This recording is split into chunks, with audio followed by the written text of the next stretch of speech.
From the beautiful city of Chicago, Illinois, Comcast Sportsnet presents White Sox baseball.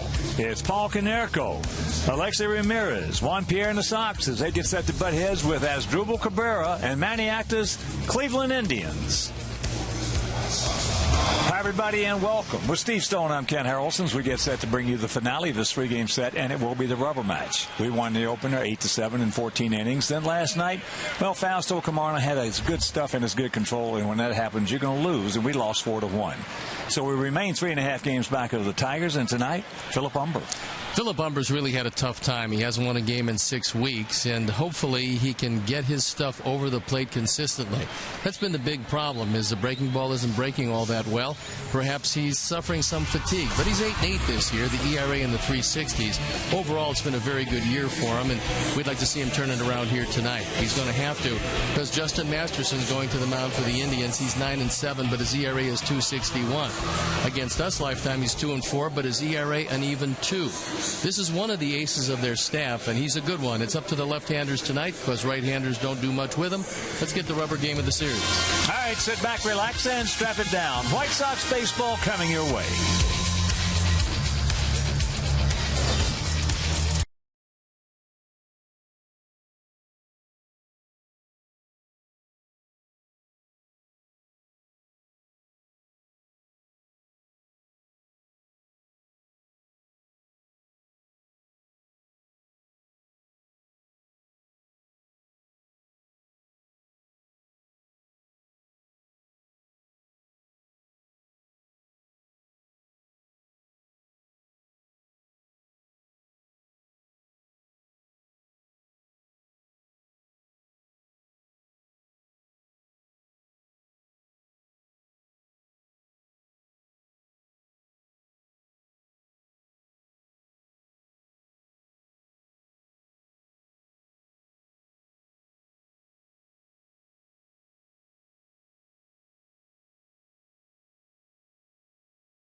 White Sox and the second-place Cleveland Indians. Now, earlier today, White Sox players Brent Morel and Sergio Santos, as well as bullpen coach Juan Nieves, led a baseball clinic for children from Chicago Special Olympics. They instructed and guided the children through hitting, fielding, and running stations on the outfield grass of U.S. Cellular Field. The event was one of 4 community outreach events led by the White Sox during this year's Charities Week.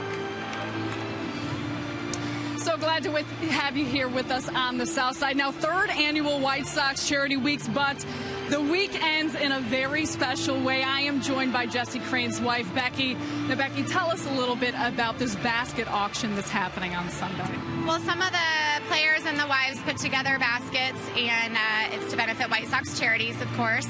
And I just put a few items in that are some of Jesse's favorite things, and a few of those items are some CDs, Jason Aldean, Eric Church, some magazines. He He put some signed cleats in there, a signed practice jersey, and some wine stuff. He's into wine. So a bunch of the girls put stuff together and of the players' favorite things. Six basketball. Do you think most of the girls asked the players what they should put in, or did you guys make executive decisions?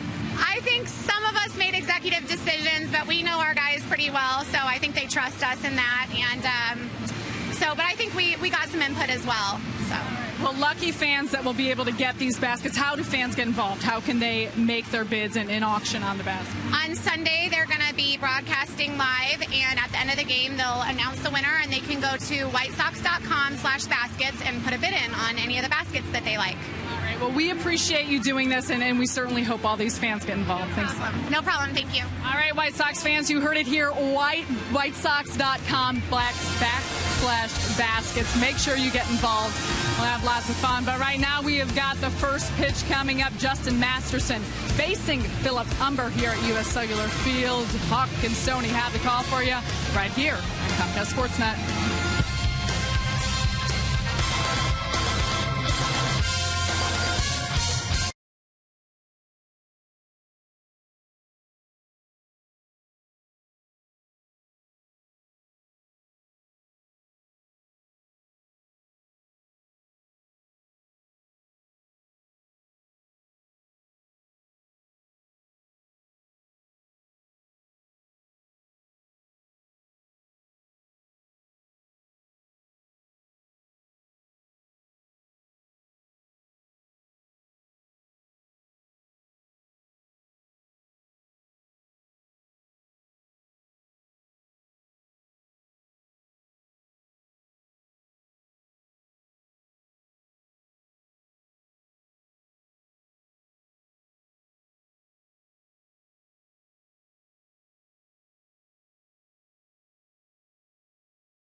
Demand only from Comcast. Don't miss the action. Call 1-800-XFINITY today. The season series is heavily favoring our Sox. It's 7-2. You can see the batting average very much in favor of the Sox. The runs, as you would expect, 5 games over 500 against the team. A few more. Home runs surprisingly the same, but the ERA substantially different. Last night, Foster Kalmaner was absolutely brilliant, and so they were able to win the game. So this being the third, final, and rubber game of the series. And it's going to be a very big game because the Sox come in at 3.5 games in back of Detroit, a game and a half in back of the Indians. And this is how Maniac is going to line up his Indians tonight.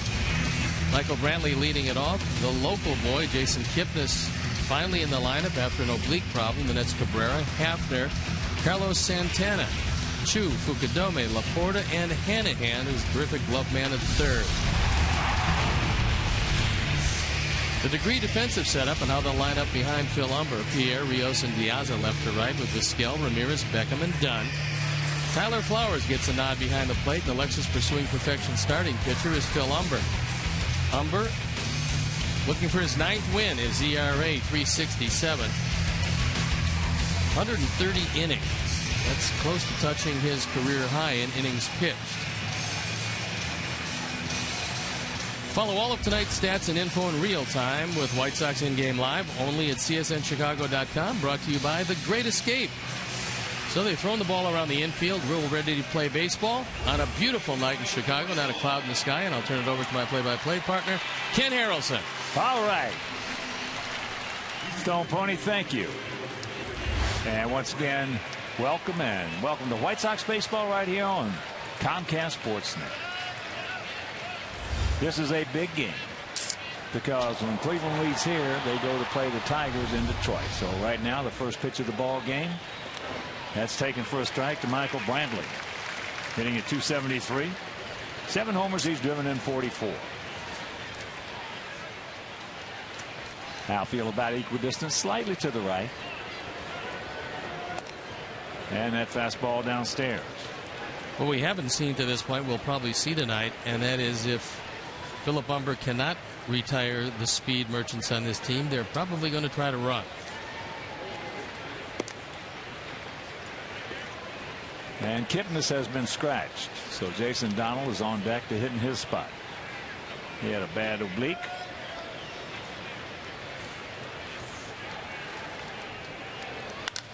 And that's high in the center field.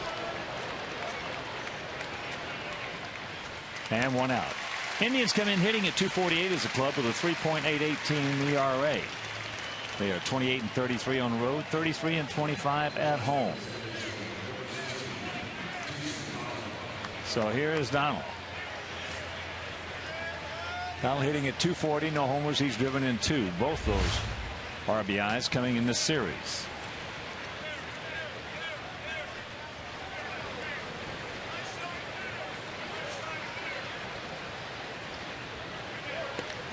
That's right on the outside corner.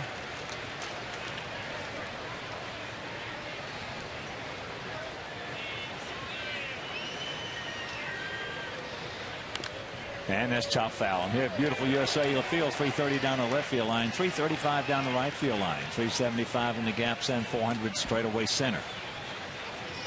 The umpires for the game tonight: John Hirschbeck behind the plate, Scott Berry at first, Blas Diaz at second, and Wally Bell is at third.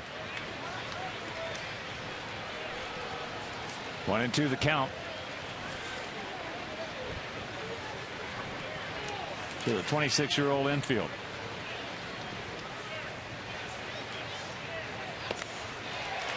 He gone.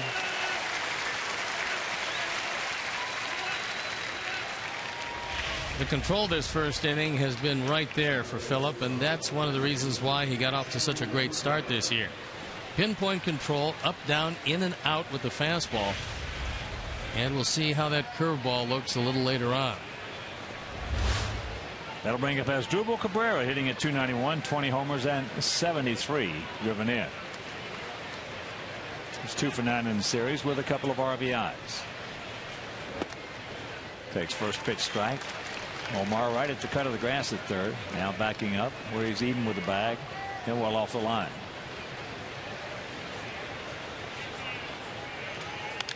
Back through the middle.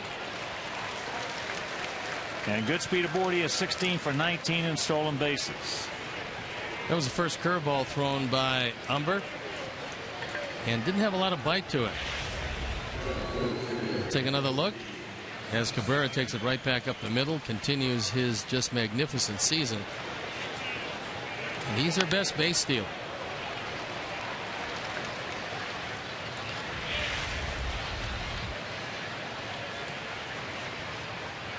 Indians 65 stolen bases. They've been thrown out 33 times. So here is Hafner, 34-year-old veteran, hitting at 292, 11 homers and 48 driven in.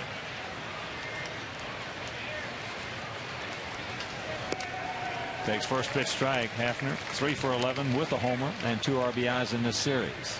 If the hitters are paying attention this first inning, they're going to realize that the plate's going to be a little bit bigger tonight. You normally have 17 inches to work with. It looks like John Hirschbeck is going to give you a couple inches on either side. I love John Hirschbeck's strike zone. Hates to swing the bat. And there's nothing wrong. As long as you know it. As long as the hitter knows it. I mean, we used to talk about it before the game. Hey, we got so-and-so behind the plate. In this case, we got Hirschbeck behind the plate. Swing the bat, boys. That's it. And he established it early. Gave Phil Humber some pitches. And nobody on the Indians has said anything so far.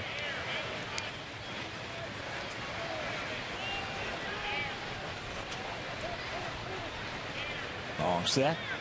And that's up high. We had one in my time zone. We had one named Ed Runge. Yeah, as long as it was high enough or low enough, it was the strikes. And we all knew it. Reach out and get it, especially on getaway day.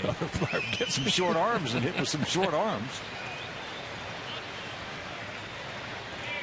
He set a record in the All-Star game for calling guys out.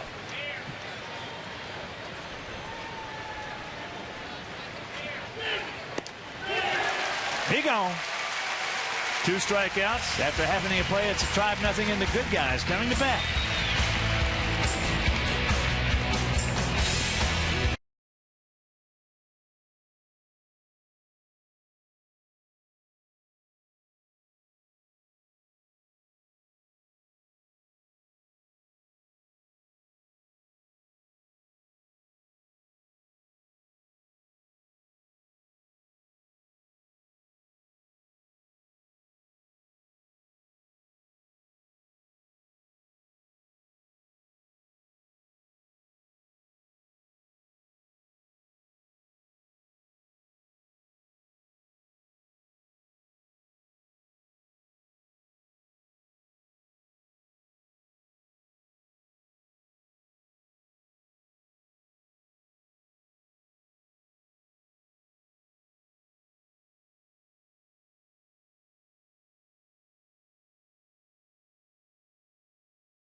Pierre leading off. He's been red hot with Alejandro Diaz, the triples machine, and Paul Konerko, Adam Dunn, Alexei Ramirez, Alex Rios, Omar Vizquel, Tyler Flowers, and Gordon Beckham.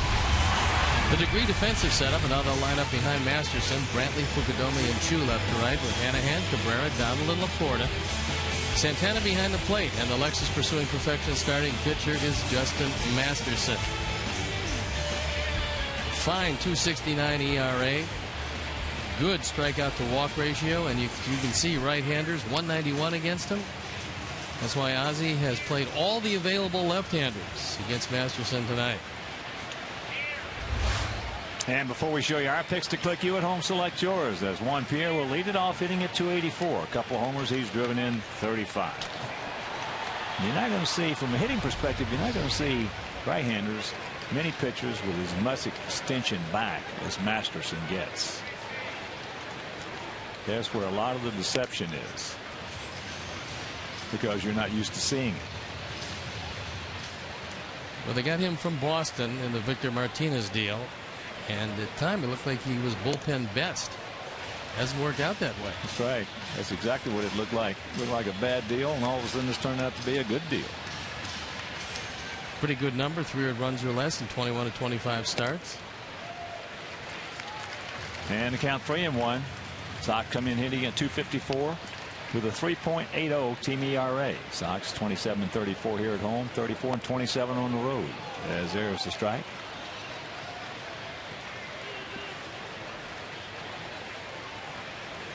So a full count.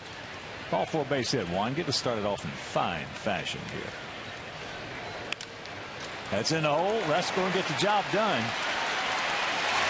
So a good way to start.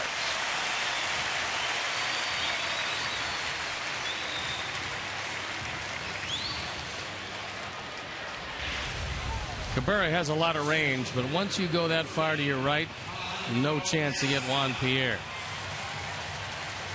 As soon as he got it by Hanahan, that's a base hit. So here's Alejandro Diaz hitting at 310. Homer, he's driven in 5. 5 for 11 in this series with 2 RBIs. Good lead by Pierre. Long set by Masterson. And there's the strike. I would expect our runners would test the Masterson-Santana battery.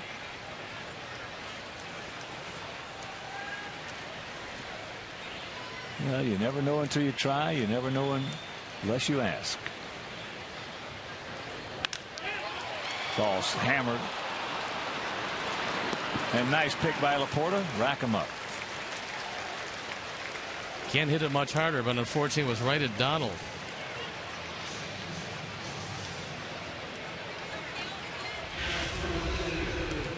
So that'll bring up Paulie. Good pick by Donald. And Juan Pierre, you couldn't do anything because he didn't know if it was going to be a line drive or not, so he was pretty much hung out to dry. Paulie had that 12-game hitting streak snapped last evening. If you missed that game, Fausto Carmona, when he's got his good stuff and his good control, you're in a lot of trouble, and that's exactly what happened. We were in a lot of trouble. Even though we have hammered him his first 2 starts against us this year. In those 2 starts, he got that sinker up, didn't sink. Last night he got it down and it sunk at about 94, 95. Well, talking with Tom Hamilton, their longtime and wonderful radio voice, he said that's the way he looked in 2007, but hasn't looked like that since very often. That's up high, 2-1 to count.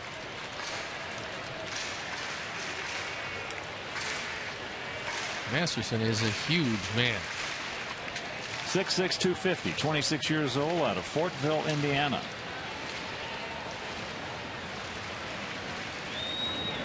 That ball hammered, and that's going to be a single. So Diaza crushed it, as does Konerko, and that'll bring up Adam Dunn. Dunn just looked for the first ball, fastball away. More times than not, that's how they work him early in the count.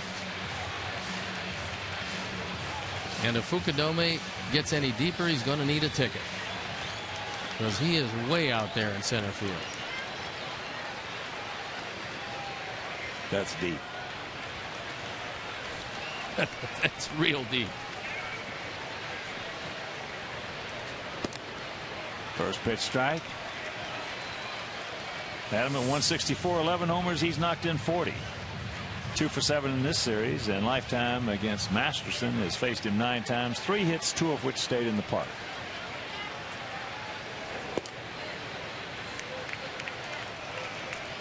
One and one to count. A couple of big men going at one another right here.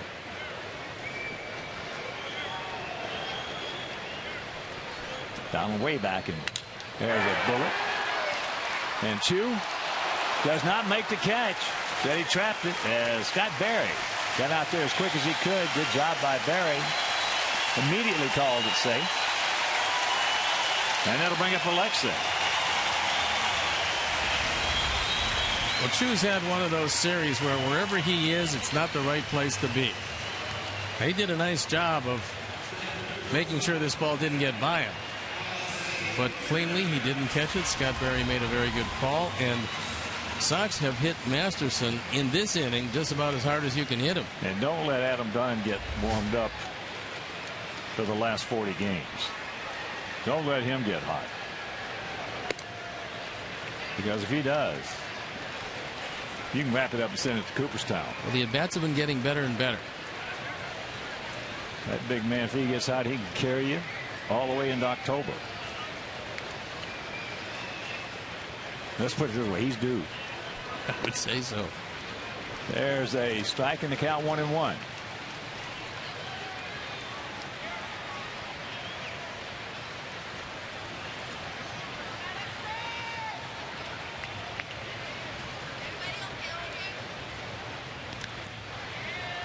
Outside, 2 balls in the strike.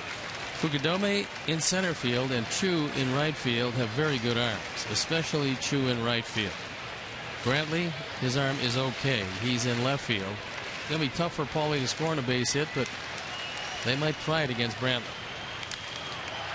Gets jammed, pops it up, and Masterson's going to get out of it. So we threaten with 3 hits, strand 2 after 1, no score.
White Sox staff allowed 99 home runs this year, tied with the Yankees for second fewest in the AL.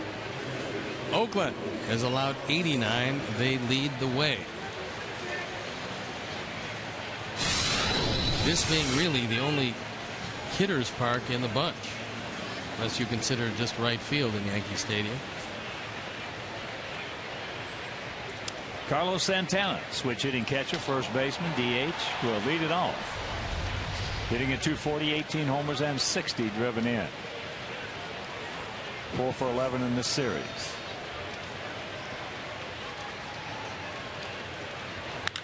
That ball is crushed.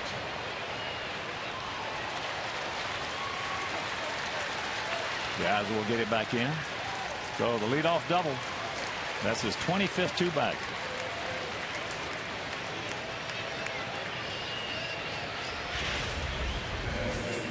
Santana gets a first ball fastball, and it's right down the middle, and he doesn't miss it. Well, he's established a pattern. Every hitter's been started off with a first ball fastball. And this team is not a great hitting team, but they've got some very good hitters on it, and this man at bat is one of them. Well, he's a good hitter, but they've got some dangerous hitters on this club. Cabrera's a good hitter. Chu's a good hitter. Yeah, Zach. Little cutter. Fouled away.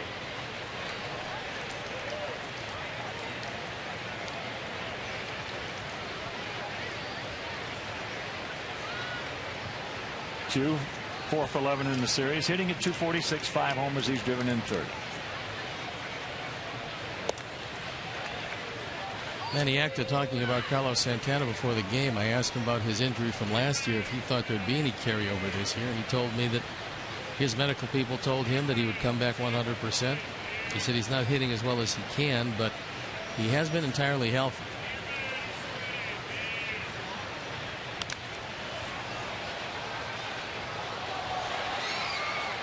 In and out of the LG Skyline Club seats. So the count 1-2. With Fukudome on deck. Chu's gone down swinging on a number of face-high fastballs in this series.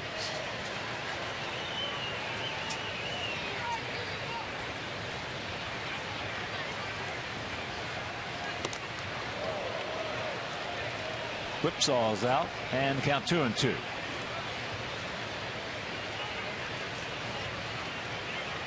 Chu's going to be trying his best to pull it. Philip Humber is going to be trying his best to strike him out.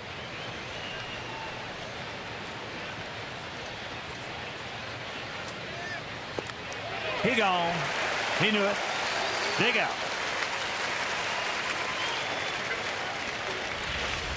Took something off this one. Didn't do a whole lot, but it was the velocity as opposed to location that took down Chu. So here's Fukudome, hitting at 254, no homers, 6 RBIs. 2 for 10 in this series.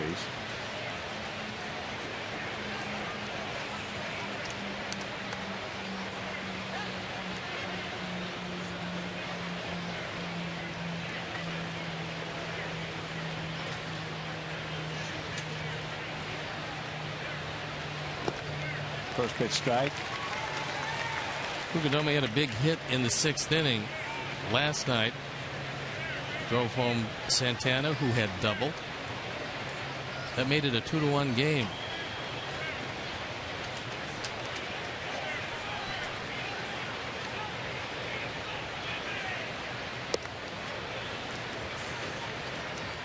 One and one count to the 34-year-old outfielder.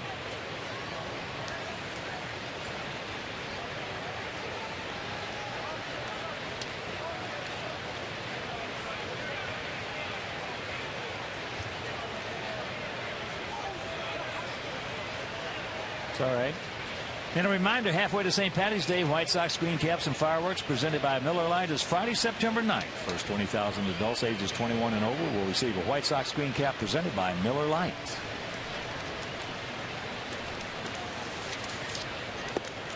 So call 866-SOX-GAME or WhiteSox.com. 2-1 to count.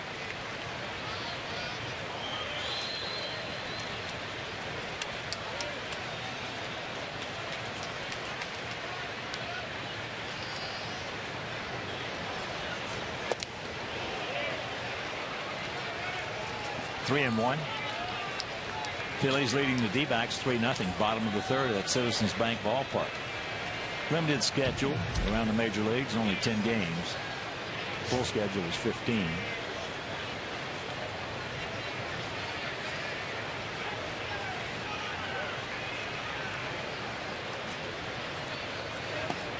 There's a strike.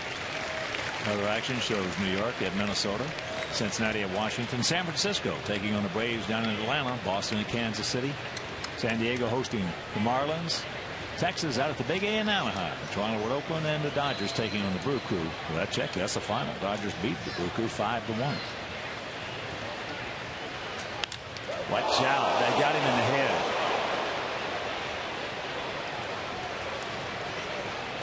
Wow. Wow is right. I hope he got part of the glove up. Jeez. I think it got some of the glove, some of the head.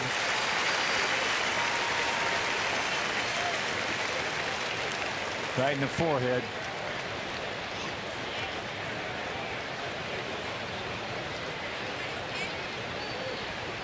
Take another look as Fukudome goes right back up the middle. It's a curveball. Ooh, didn't look like he got any of the glove on it. Jeez. Boy, you just hate to see that. Pitcher can't react to it. Well, all coming off the bat. I told you that instance, my first full year down in the Florida State League, playing against Palatka, which was a Cincinnati team. They had a big left-hander out there named Max somebody, big red-headed kid from Brooklyn. Hard thrower, and I hit a rocket just like Fukudome did. Right back, hit him right in the forehead, just like it did him. He stayed and finished that inning. All of a sudden, now that inning's over. He comes back out for the next inning, and all of a sudden he starts looking around. And he just walked off the field, walked out the gate, and was going to leave the ballpark. He didn't know where he was. So that's the reason Hermie got him out of there. Oh, there's no doubt. I mean, when you saw it and he couldn't get the glove up and you saw it hit right off the forehead, you got to take him in. So Stewart is going to come in. He will get as much time as he wants to warm up, and we'll be back after these messages.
Coming back to you, you can't get the glove up in time.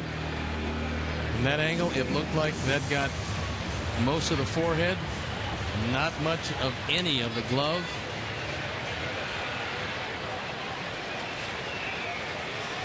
And when we get a report, we will let you know.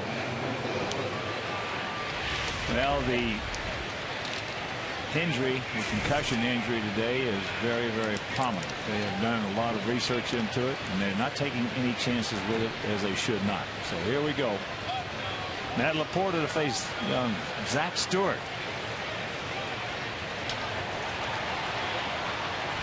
Stewart came on last night. Worked an inning and 2/3 and had 5 strikeouts.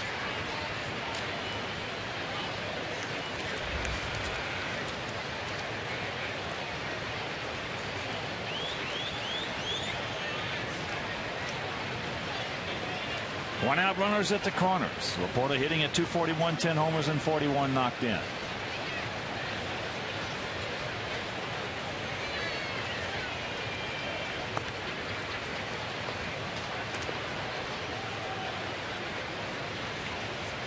Laporta is a terrific strikeout candidate. 290 at bats, 71 strikeouts.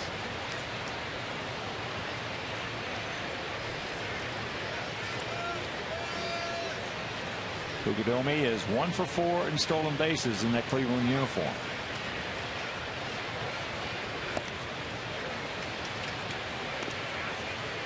That number with runner at third and less than 2 outs for Matt Laporta is absolutely outstanding, especially for a young hitter. Is it 76%? 20 points above league average.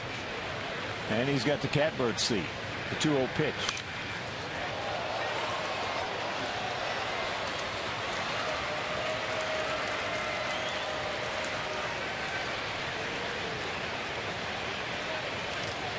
And they're checking on the bad boy now.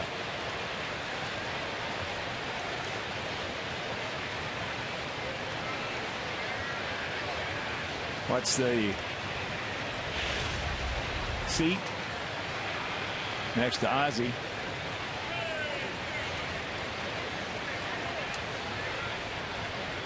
Hit the top of the dugout, then got part of the bad boy. He appears to be okay, as does Ozzie and Don Cooper. Where's Joe Groove? Joe, let's close these windows, would you? It's not been a good inning for Sox personnel. Man. Fouls that back, so the count 2-2.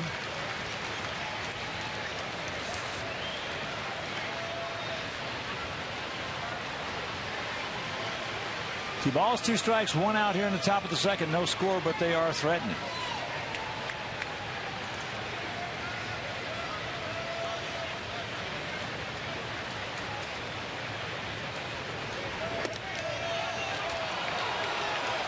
That ball hooked around the plate. Good call by John Hirschbeck. Umpires in the stands wanted it, but you'll see where the 5 appears, and it's not a strike. So the payoff pitch. There goes Fukudome, and he pops him up. Beckham taking charge. 2 down.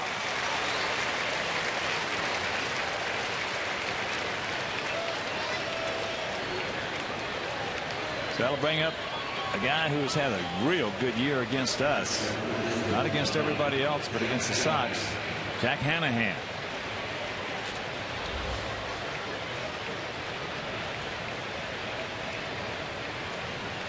Jason Kipnis scratched with tightness in his right hamstring, so it's not the oblique problem that put him on the shelf for a while. It's a leg problem. First pitch strike to Hanahan, who was 7 for 22 against us. That pencils out to .318 this year with a homer and 4 RBIs. So as you can see, hitting .218, he's 100 points higher against us. That breaking ball on the way.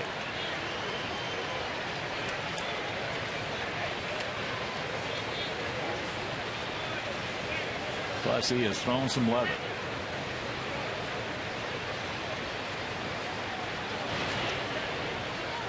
That's the best thing he can do, and that's one of the things. When they lost Sizemore and Chu, they tried to get a little more offense in the infield, and Hanahan has not hit well against right-hand pitchers. So Manny Acta said they lost a lot of their defense with him out of there. And count 2-1.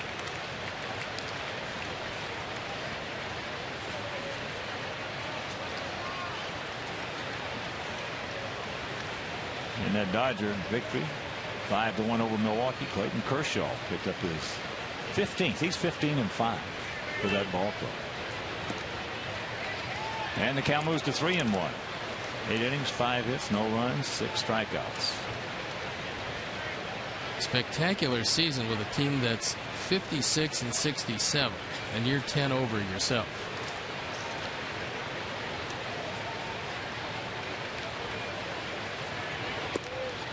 And that'll load him up. So Sox packed with Indians. And it'll bring up the leadoff hitter, Michael Brantley, who went out to center field. Kershaw still just 24 years old. 23. He's one of the real promising young left-handers in all of baseball, as Don Cooper now comes out to talk with Stewart.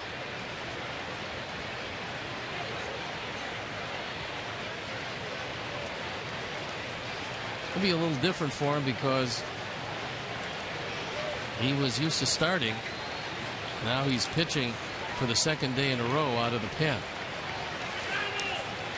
And a reminder, you can join the Chi Sox mobile group by texting Comiskey. That's 244-769 for a chance to win $100 in Comiskey cash and 4 premium lower box seats tickets to the game on September 9th. Text Comiskey, C-O-M-I-S-K-E-Y, to 244-769 to enter.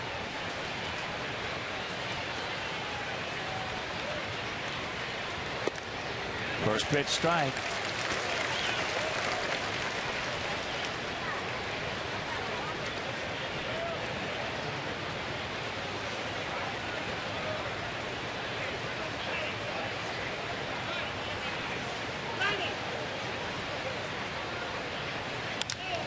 And that's into left field. That's a can of corn. And Stewart pitches at it. So hopefully Philip Humber's okay. We will let you know when we know.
For $1.89. And right now, let's check out our picks to click tonight. Manjo, our director and crew, went with Alexi Ramirez. Steve's going with Alejandro Diaz and Terry Hanley, Mike Williams, Roger Clare, and all the great folks out at Bolingbrook. We're going to go with Juan Pierre. First pitch up high to Alex Rios. Let's see if maybe Masterson, who was on the bench a long time in that inning, has lost that pinpoint control. That fastball's popped up. Cabrera makes the catch, 1 out. I don't believe that Brantley saw it, and I know for sure Fukudome didn't see it, so Cabrera had to go way out there to make the play, and that wasn't an easy one.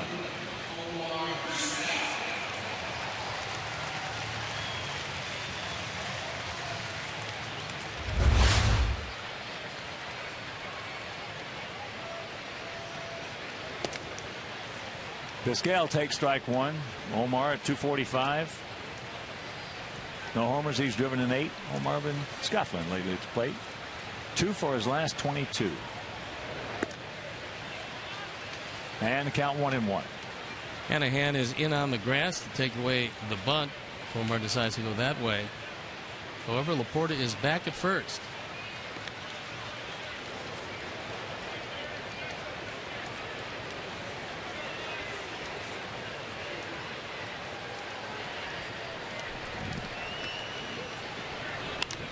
And that's fouled out of play.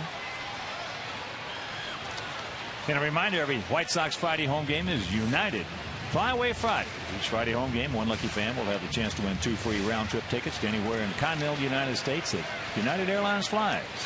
United's proud to fly the Chicago White Sox. Good eye, good take.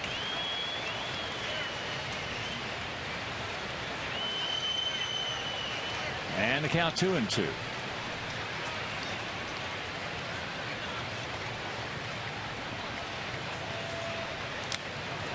And that's chop foul.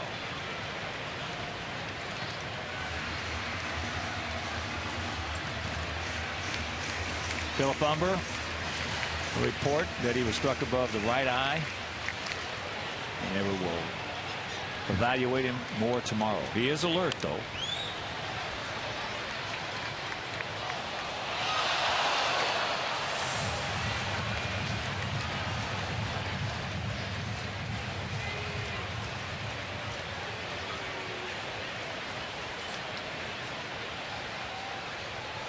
Once again, the 2-2.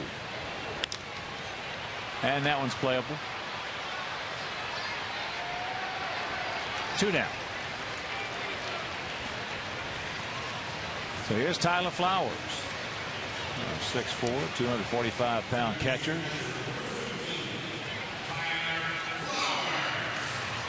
Flowers at 296, a homer. He's driven in 2.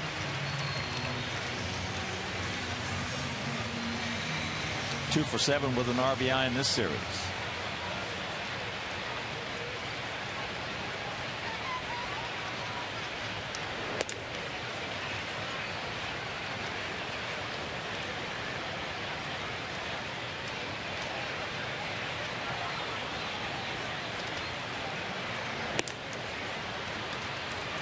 Two and 0 the count.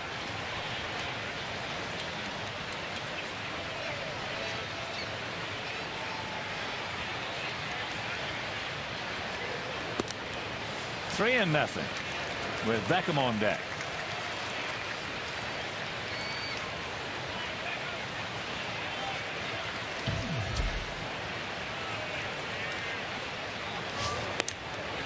And that's 4 in a row.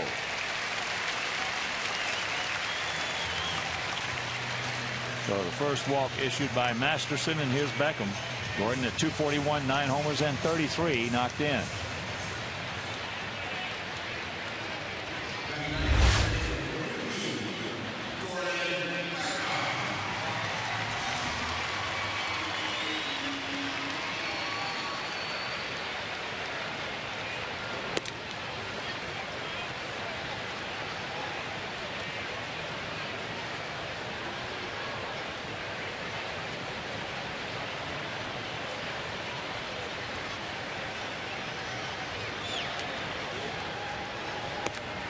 Jacks it up, and the count evens at 1.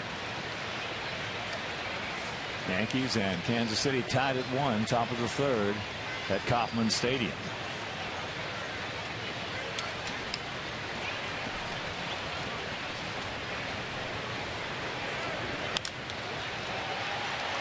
And Cabrera's going to get him after 2 no score.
history. Mark Burley bidding for a perfect game with Dwayne Wise going over the wall to bring it back, then winding up in front of the Walgreens sign.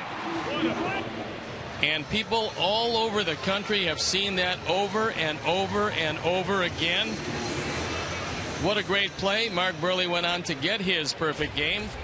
And the White Sox and Walgreens have teamed up for a few years now. And I'm with Kim File, who's Walgreens Chief Marketing Officer. And what I have here is a Walk with Walgreens membership kit. And Sunday afternoon, we're going to have a Walk with Walgreens here at the ballpark, Kim. And tell us a little something about it.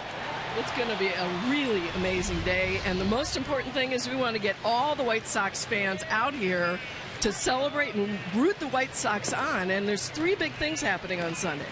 First one is that if fans go to whitesox.com/Walgreens, they're going to get a discount ticket to the Sunday game. So we want to get this stadium filled. Then the first 10,000 people that come into the stadium are going to get that kit that you're talking about. And that kit has in it a pedometer, a backpack, and an inspirational walking book, because we want to get people walking, because walking is the first step to having a healthier life. And that's not all, because the first 1,500 people that come to the stadium will get a chance to do a parade around the middle of the field to kick off the game and really inspire both walking as a great healthy habit and get everybody rooting for the Sox on Sunday. So I think it's going to be a big day. Well, it's going to be a great day, and hopefully you can get involved with it. One of the things that you can get, and probably the nicest thing in this kit, is the fact that you get a pedometer, meaning you can figure out how many steps you take on a daily basis, and that truly is the key to health and something that Walgreens is very interested in. Absolutely. You know, people don't walk enough, and it's surprising to a lot of people to know that 2,000 steps is a mile. And 1 mile of walking burns the same calories as 1 mile of running.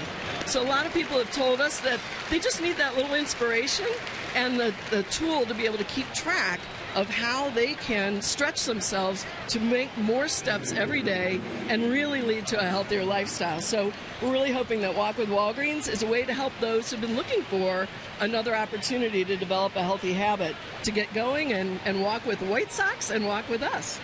Well, thank you very much, Kim. We appreciate it. And folks, Walgreens and the White Sox have been partners for quite some time. It's been a great partnership, and we look forward to seeing you on Sunday. Thank you. We do too. 2 out here in the top of the third. Couple of ground balls, 1 to third and 1 to second. Nice job, Kim. Nice job. And Hafner with a 1-0 pitch. Change up. 1-1 to count. Hafner struck out swinging on a fastball to end the first inning. 0-3-0 for both teams.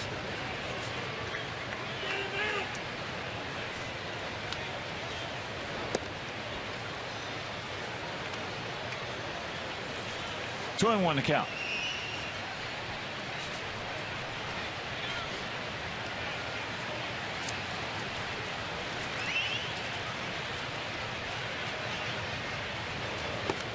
And there's a strike. 2-2. 34-year-old veteran.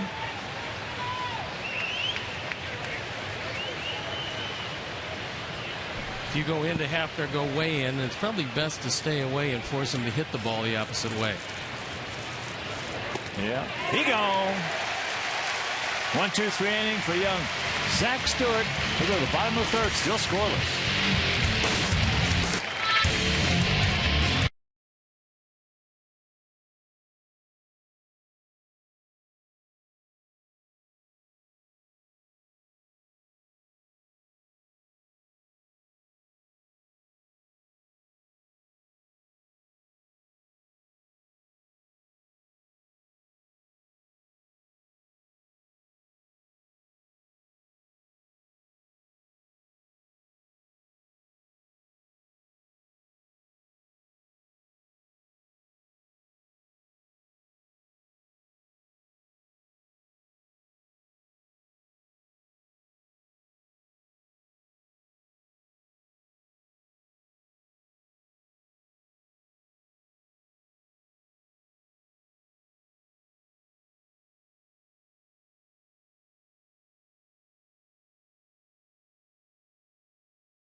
Who was the last Indians player to steal 40-plus bases in a season?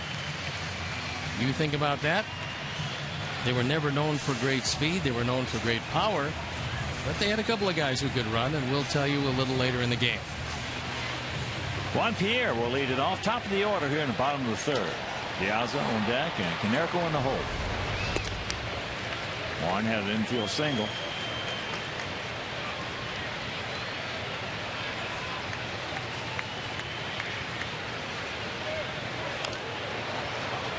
Goodbye. And the count 0-2. Pretty good idea to try to bunt it right at Donald, but he fouled it off. Last 7 games, Juan Pierre has been just unbelievably good.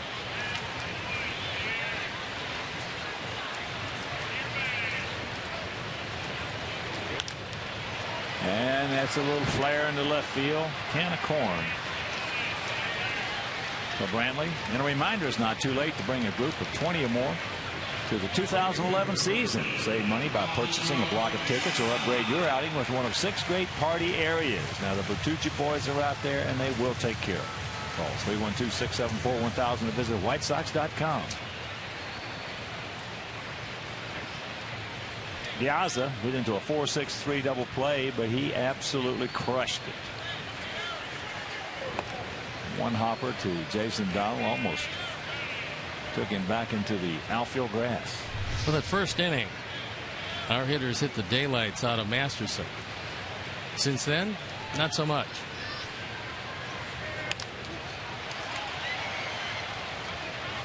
Shanks that one over. Souvenir left side.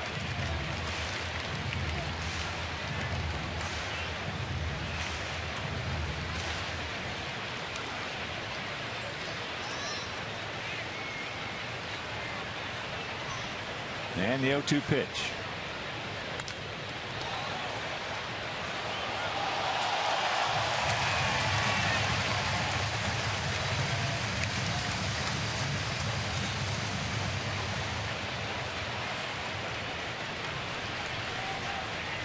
Nice catch by one of the fans who gave it to a youngster.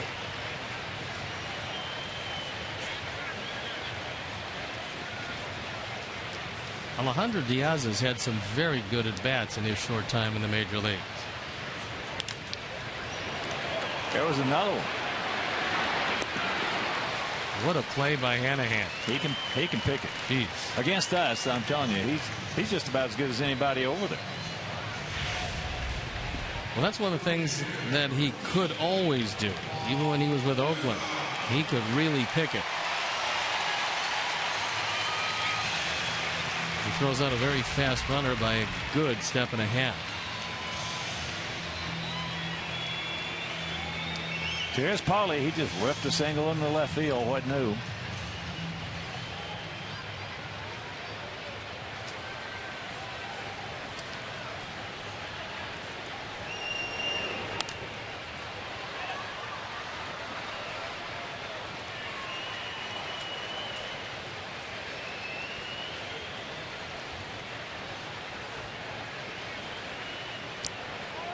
There's a young man with a big smile on his face. He's got a souvenir.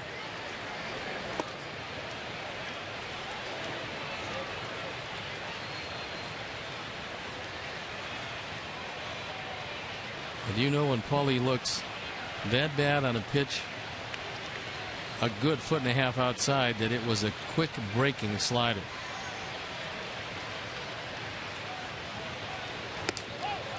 He reached back, put a little giddy up on that one at 96. 1-2 the count.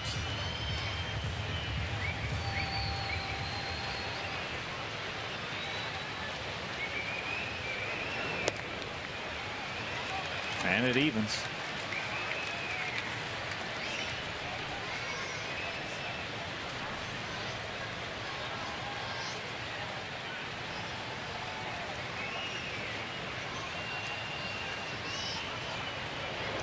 That ball hit deep. Brantley back, looks up. You can put it on the board. Yes. Yes. Number 28 for Paulie and the Sox leading 1-0.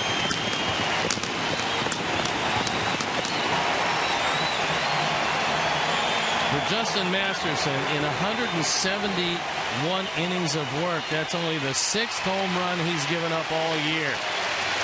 When he tried to heat him up with a fastball, our Ford home run replay, he got this ball about thigh high over the outer portion of the plate, and Paulie lost it for him. So here's Adam. He lined a humpback line drive single into right field.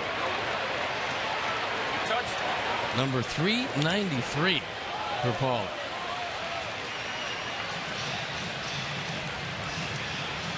He's just getting better and better. He's crushed 2 balls against a very tough right-hander.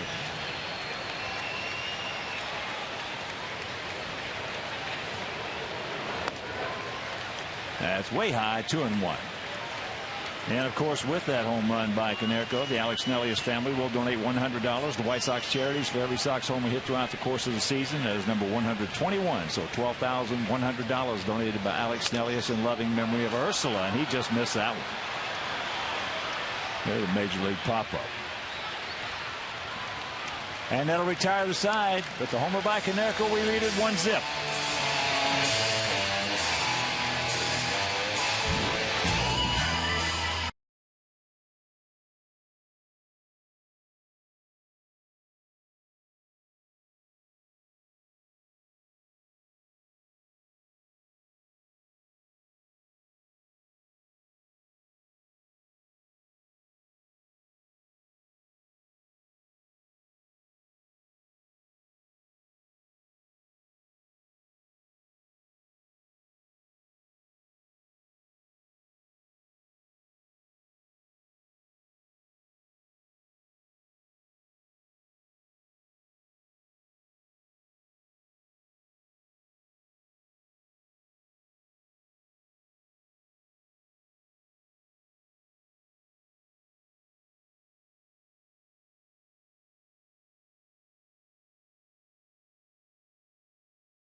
Feed 4 or more with the KFC 10-piece family feast. Just $20. 1-0 good guys here in the top of the 4th inning. Santana, Chu, and Fukudome to face young Zach Stewart. Santana hit first ball fastball, a bullet, 1 hop to right field fence for a double. Takes that curveball outside.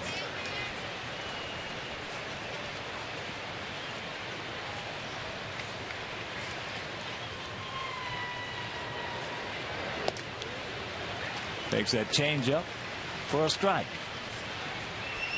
Zach's got a very good changeup. When you couple that with a good moving fastball, he's been pretty tough. That was a roller, thank goodness. It was just a hard strike. 1-2 the count. Right size, wrong shape.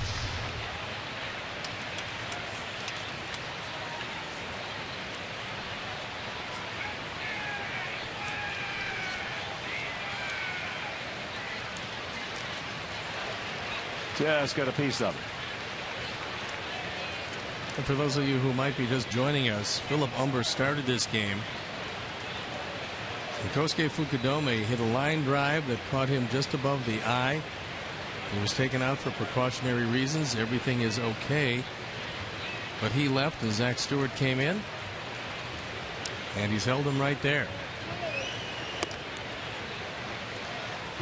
And if you miss that, here's that curveball right off the forehead just above the right eye. He wanted to stay in the game, and Herm would not let him. So there's out number 1.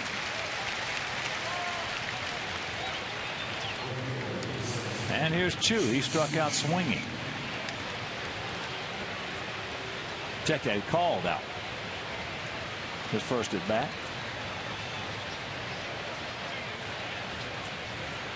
That was a big at bat because Santana was in second with nobody out.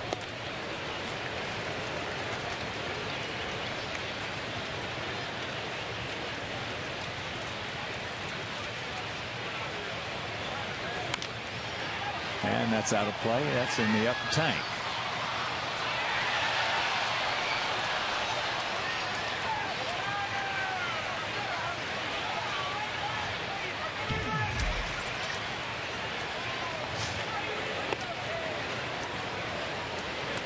One and two the count for the 29-year-old outfielder.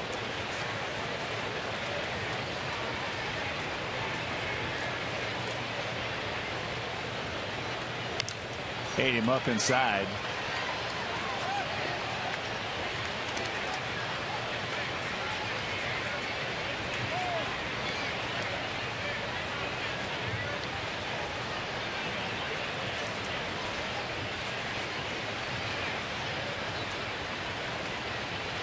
And once again the 1-2.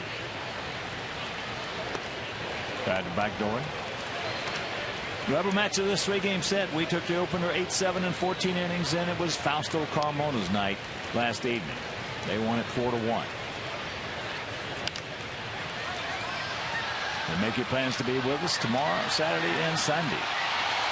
Jake Peavy against Matt Harrison tomorrow night as the Texas Rangers come in for that 3-game set in the final 3 of this 9-game homestand. Saturday, Johnny Danks against Alexei Ogando. He went. He gone. 2 down.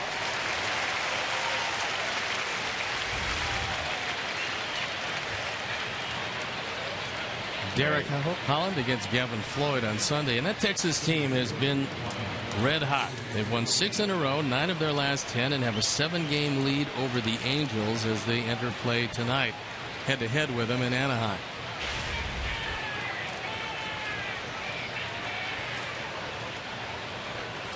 So here is Fukudome.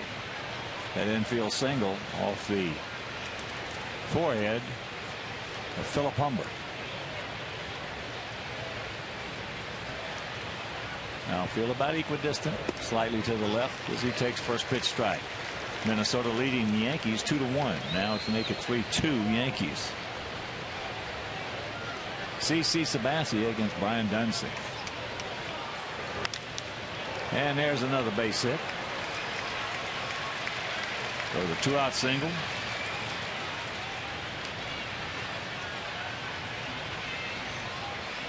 And that'll bring up Matt Laporta. Had a man on first and third. 1 out and did a high pop-up, a major league pop-up to Beckham.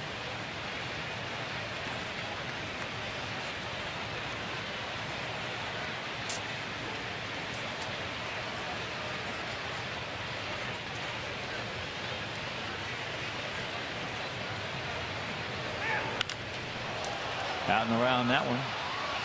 Hard hit, but all it is strike 1. Fukudome 1 for 4 in stolen bases. Had a pretty good lead right there.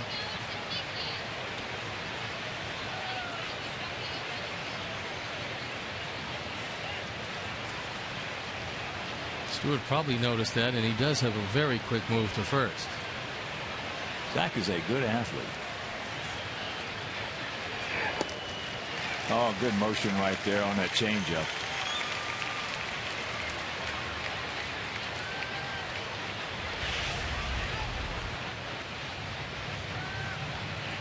Laporta way out in front of that one.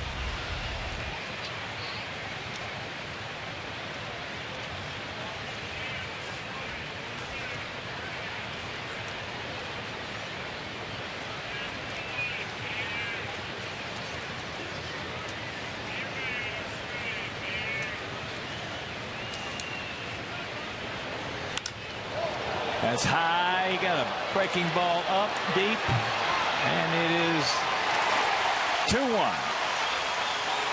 Cleveland. Number 11 for Laporta. Porter hit the ball awfully hard but foul earlier in the sequence, and this time on an 0-2 pitch he got one up in the zone. A Ford home run replay. He got a hanger. Hung right over the middle of the plate. And Matt Laporta now has driven in 43 and given the Indians the lead. So here's Hanahan. He walked his first trip. Takes first pitch strike.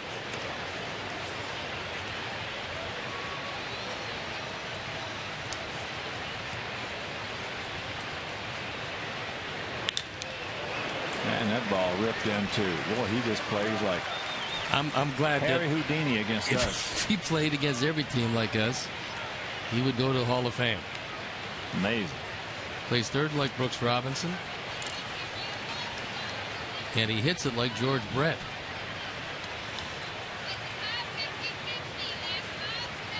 So all this coming with 2 out, nobody on. They sit by Fukudomi. The hanger to Laporta, who hurt it. And now Hanahan. And here comes Coop. Bullpen up and going, and Coop's going to take his time because Will Oman has just started to get loose. I mentioned earlier that inning and 2/3 last night, he struck out first man he faced. That was Jason Donald. Then he walked Hanahan. Then he struck out Marson to end the inning. Then in the top of the ninth, he went out and he struck out Brantley, Chu, and Cabrera. So all 5 outs in that inning and 2/3 recorded were strikeouts. And he threw a lot of pitches in that time. And also with his time with Toronto, he was there 6 games. He started 5 times. And he's been here now, started the first 2 times, and this is the first time he's been asked to go back to back. It's not all that easy to do that. Will Oman loosening up. And there's another base hit. Get it back in. They're going to hold him now at third.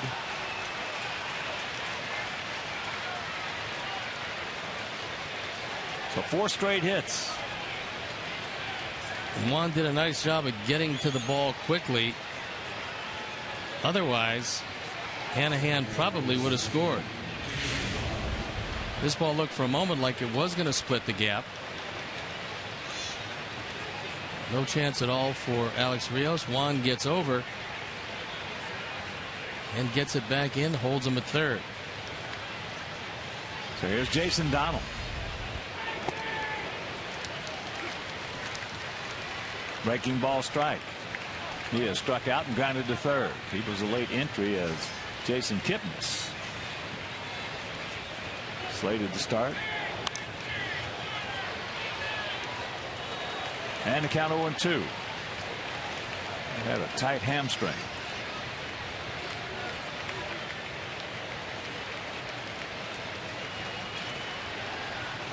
Oh, and 2. Big out right here, Zach.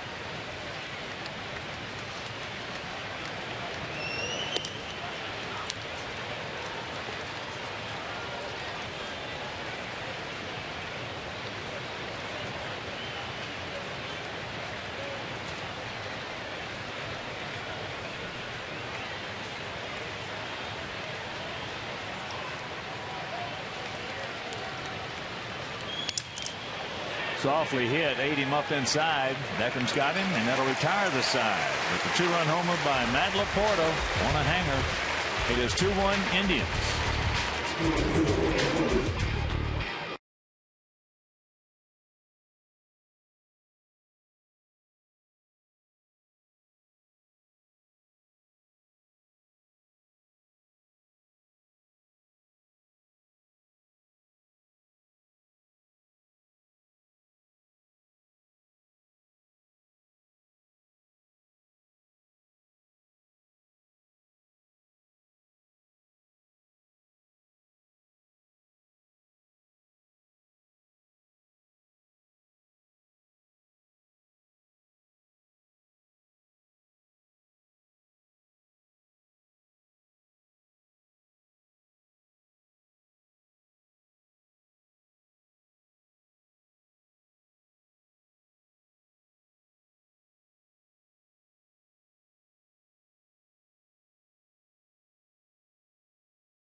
was, who was the last Indians player to steal 40-plus bases in a season? And the answer, Omar Vizquel.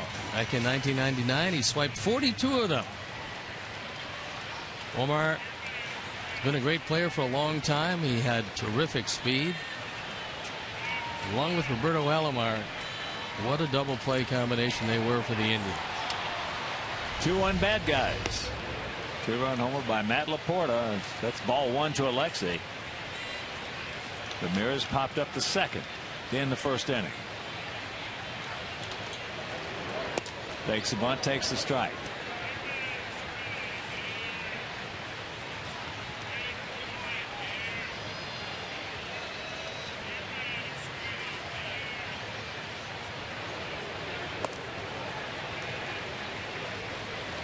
Here's our AT&T U-verse multi-view, and it's center field camera for Masterson.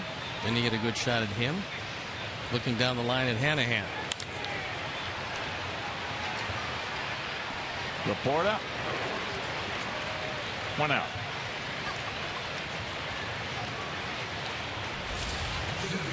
So here's Rios. He popped up to Cabrera in short center field. Normally, Masterson is a sinker baller who throws a lot of ground balls. But tonight, unlike Carmona, he's got our hitters popping the ball straight up instead of beating it into the turf.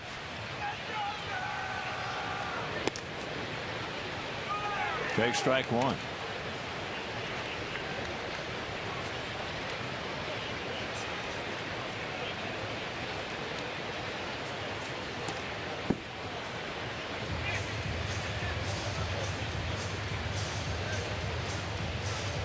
There you see the distribution. He has yet to fan anybody, and that's somewhat surprising. He came in with 127 strikeouts and 167 innings.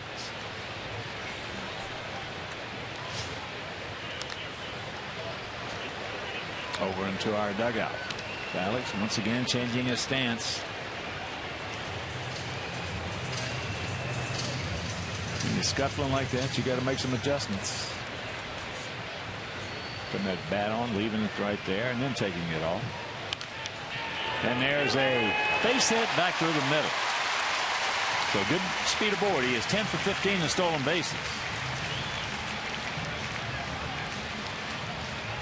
But we're at the point where we got to test the combination of Masterson and Santana as far as running. That was a slider that didn't do much. Alex was able to get it by the diving Cabrera. That's a tying run aboard.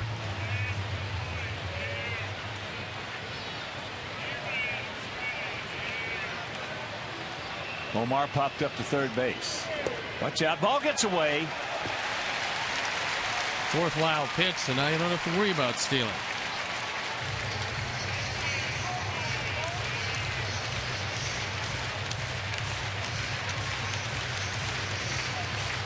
How about one more wild pitch?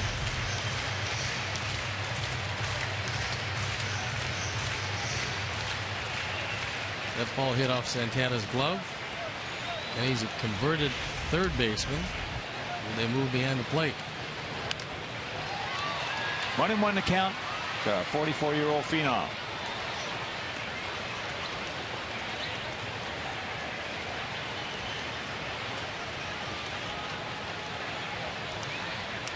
Bottom of the 8th inning in Atlanta. 1-0 Braves. They shutting out there, shutting out San Francisco. Homer by Chipper Jones.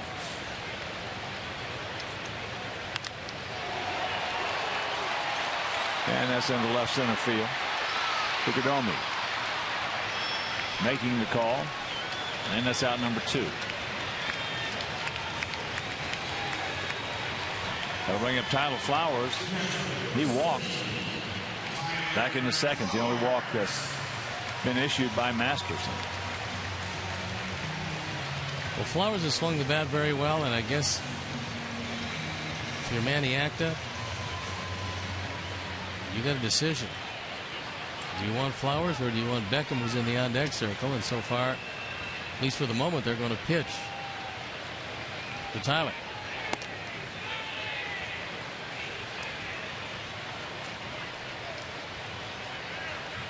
Want to know the count.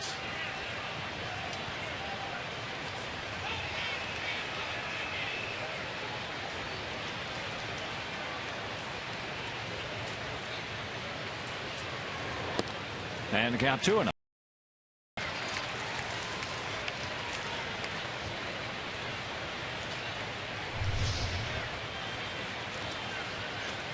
Starters in that giant Brave game: Lincecum for San Francisco, Minor for Atlanta.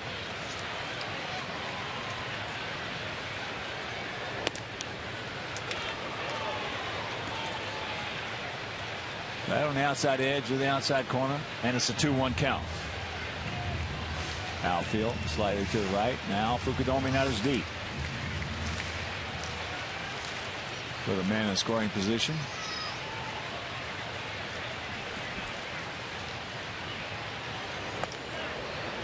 And the count 3-1. Kansas City has come back to tie the Red Sox at 3. Hitting in the bottom of the 4th at Kauffman Stadium.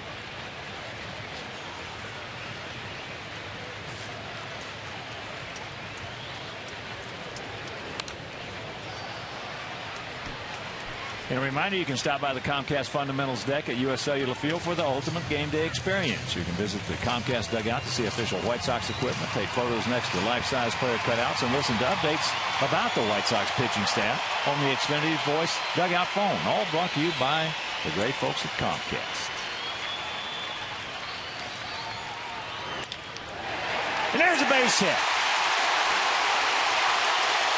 So here comes Rios. He's safe. This game is tied at 2. And Flowers into second. That aboard Tyler. Just very surprised they pitched to Tyler Flowers in that situation. But they did. And also surprised that Brantley threw. Because Tyler, heads up base runner, takes second base. The only pitch he got in. Flowers rifles it to left field. RBI number 3. Just barely clearing the glove with one hand. Post up now, boys. As here is Gordon.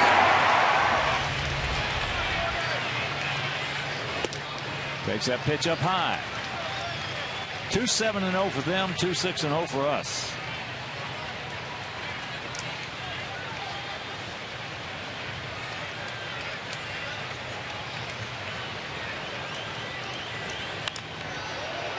Lines that one hard, but foul.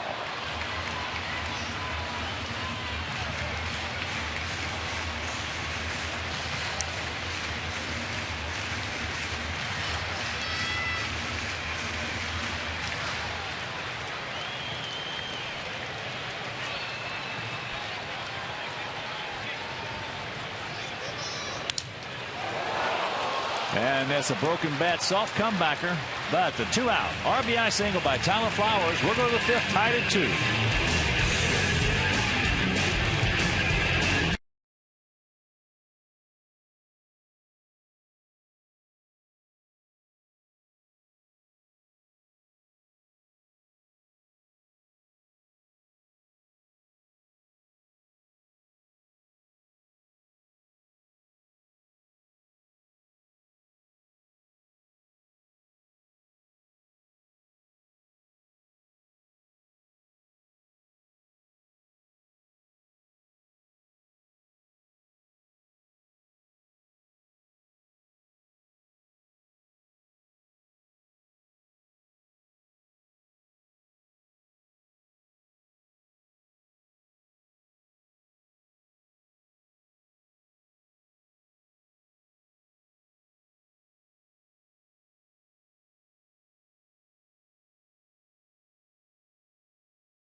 653, and if you are the 500th texter, you could win $5 footlong subs from Subway.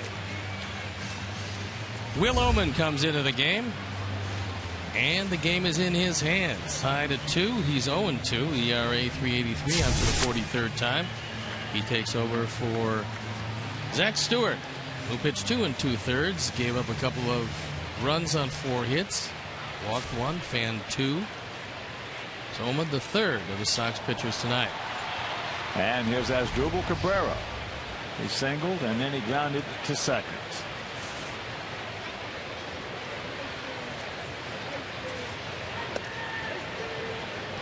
Takes ball 1. Cabrera and Santana both better hitters from the right side than the left side, and that's how they'll look at Oman.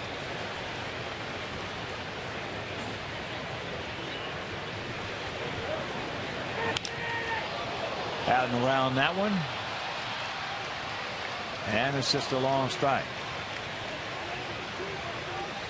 21 to count to the 25-year-old switch hitting shortstop. He's a good one. First Indian shortstop to start an all-star game since 1948 when Lou Boudreau did it. That's outside.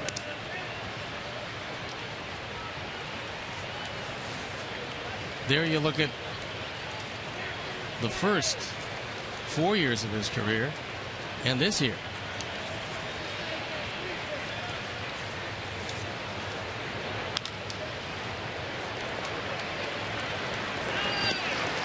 One out. A little bit reminiscent of Brady Anderson. He's mature.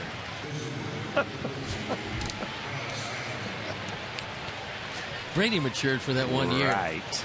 He did. He matured for that 1 year, but then reverted back after that year. Been unmatured. Yeah.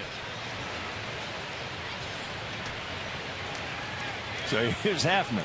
0 for 2 with a couple of strikeouts. 1 swinging, 1 call. Both on fastballs. And that's in the left center field. Alex. He got there. 2 down.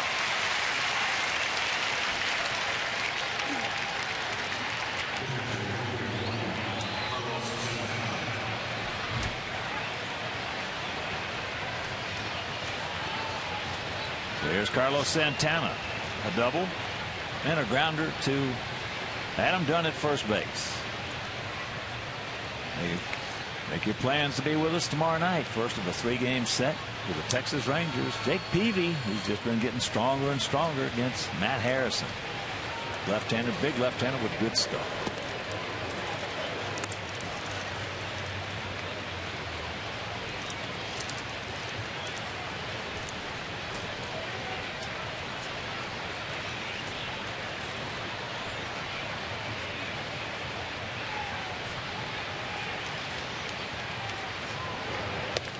And there's the strike.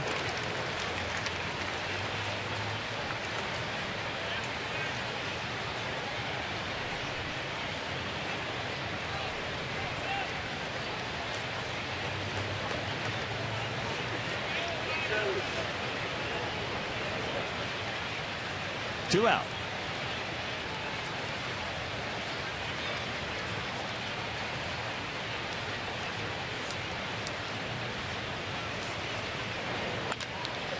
And that's foul.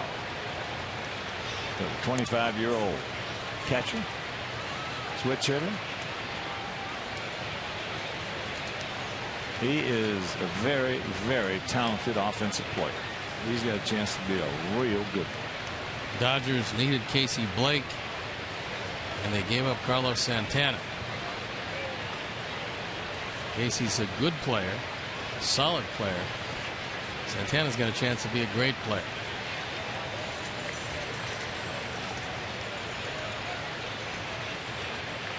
The 1-2 pitch. He gone. Nice. 1-2-3 for Will Oman. Halfway home, tied at 2.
Be the top of the order for us here in the bottom of the fifth. Pierre, Diaza, and Canerco to face the 6'6" right-hander Justin Masterson, 26 years old, 250 pounds. I think the fact that he does not have a strikeout through 4 innings would lead you to believe that that stuff that's usually just exceptional is not great tonight. That's chop foul, so the count 1-1. One is 1 for 2, had an infield single, leading off the bottom of the first.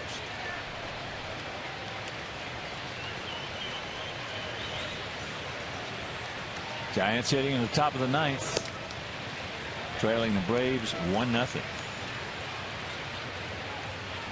They've got to come back against Kimbrel, who's one of the top young relievers in baseball. One down.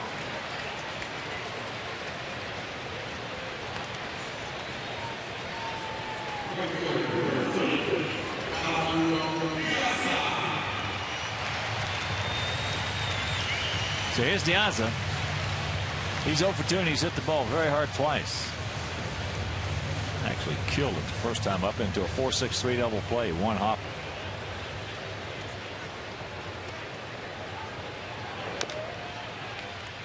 That one's chop foul. As I mentioned earlier, Cleveland will finish this series, board their charter, and head on over to Detroit. Well, they will take on the Tigers over the weekend. 2 down.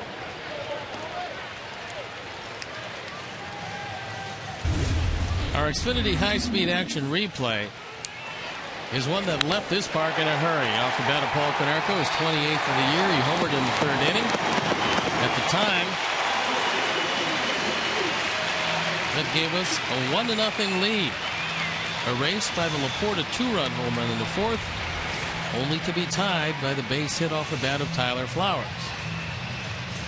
Well, he also has singled hard into left field. That was 2 out in the 1st inning. First pitch strike. The pitching matchups for that Cleveland-Detroit series tomorrow will be Josh Timlin, 12-5. While the Indians against Max Scherzer, who's 12-7 for the Tigers. On Saturday, David Huff against Doug Fister. And on Sunday, Ubaldo Jimenez against Rick Porcello. So the Indians are going to miss Verlander. Good for them, not good for us.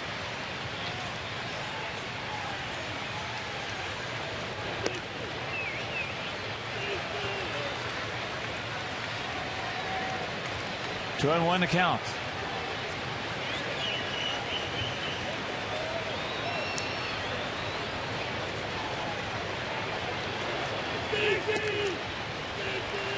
And it's 3-1.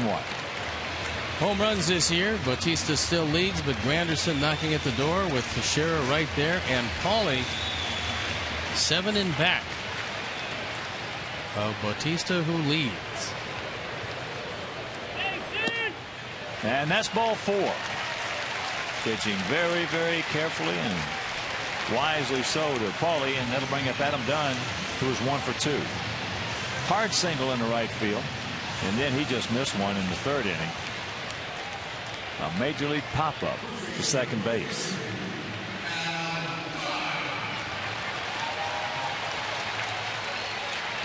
Adam is just starting to get some better at-bats. Not all the at-bats, but on nightly basis he gets some good ones. That's inside.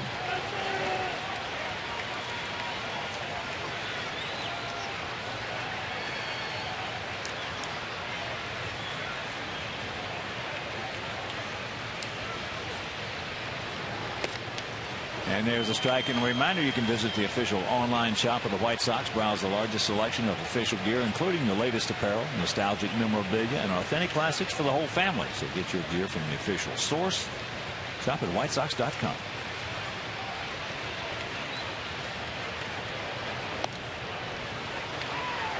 And the count 1-2.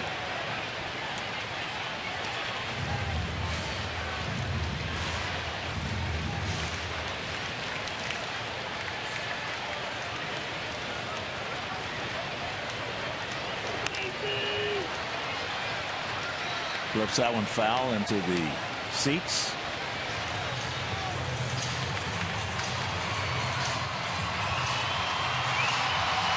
And it's official. Atlanta shuts out the Giants 1-0.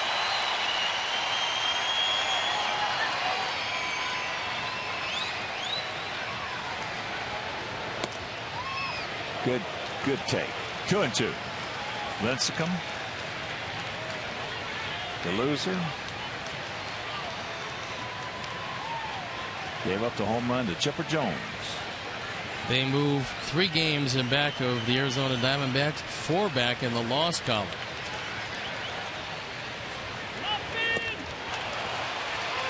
And that'll retire the side. We're into the 6th, tied at 2.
$2012 at Medina.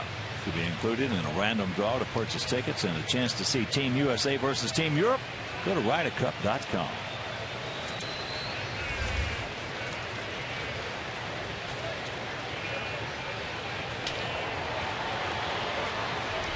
Shin-Sin Chu will lead it off here in the top of the 6th inning.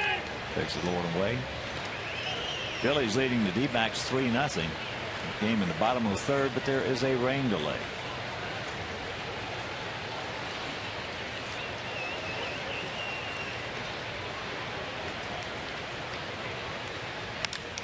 Ball hit hard off the glove of Alexei, so that'll be a base hit. Chu now 1 for 3. Struck out his first 2 at bats. Alexei made a nice effort diving to his left. If he comes up with it, it's hit hard enough where he might have had a shot. But the one hopper kicks off the glove, and an infield hit for Chu. And here's Fukudomi. He's 2 for 2 with a run scored. His average up to 274. No homers, 6 RBIs.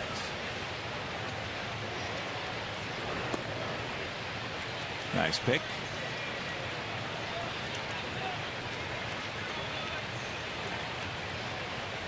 Top of the 5th in Kansas City, tied at 3 with Boston. Carmine 3 runs on 7 hits. Kansas City 3 runs on 4 hits.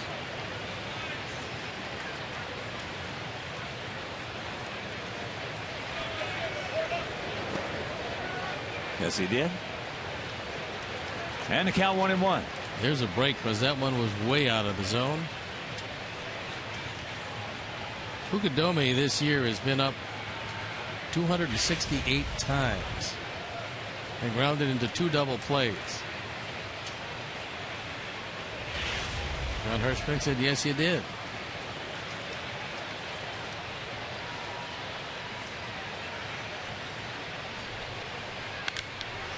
Well, that's a rocket. So we got some trouble here. Leadoff single. And they're going to wave him around. With a throw. Safe. Fukudomi in the third, and it's a 3-2 Indian lead. So the two left-handers, hard single and then a hard double. Fukudomi has 5 hits the last 2 nights. And he's driven in his 7th run. Puts the Indians on top. So he gets a fastball on the inner portion, and when you pull off the ball, as he does on occasion, that's right in your wheelhouse. Chu with very good speed. Fukudomi realizing they're going to try to score him, and he's going to wind up at third one way or the other.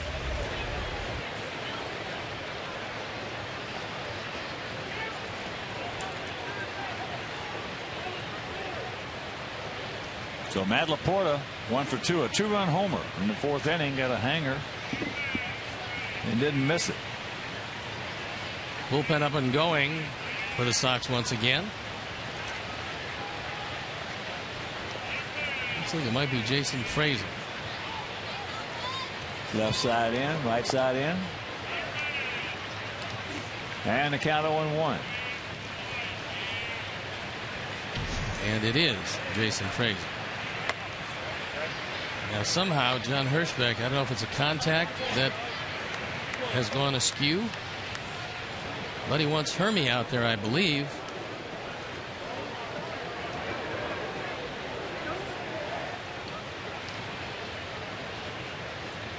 And if you're just joining us, Philip Humber started this ball game. And then Fukudomi in the 2nd inning. We recall he got hit in the head, as we recall Johnny Danks.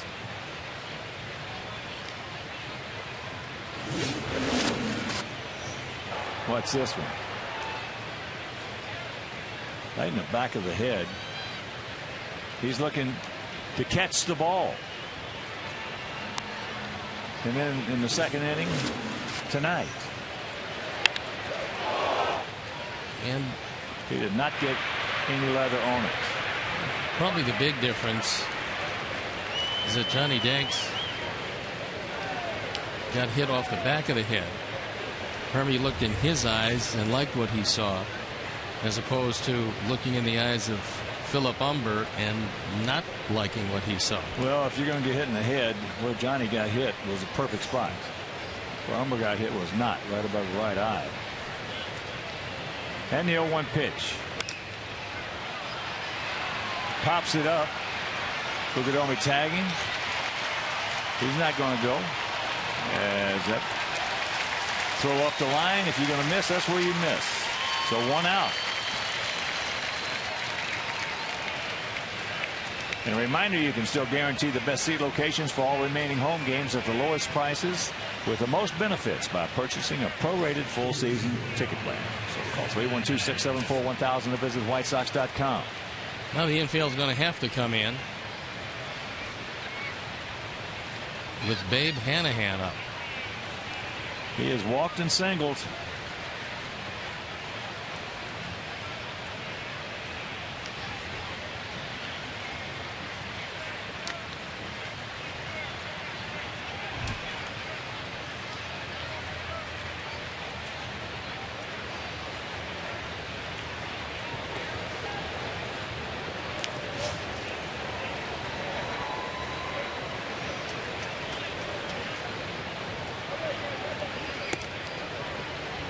And the count 2-0.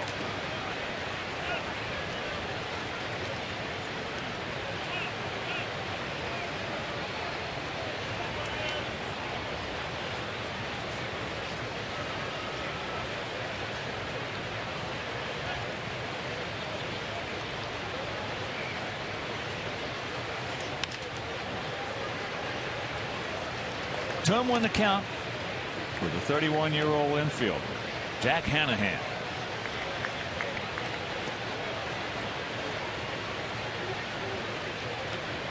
Red Sox have taken a 4-3 lead over Kansas City. That game in the bottom of the 5th. And here's the 2-1 pitch. Can't get it. Yankees now leading Minnesota 6-2. Top of the fifth in Minneapolis. Will's thinking about a strikeout. This entire at bat has been spent with him trying to get the ball inside to Hanahan. At the very worst, he wants him to ground it to the right side.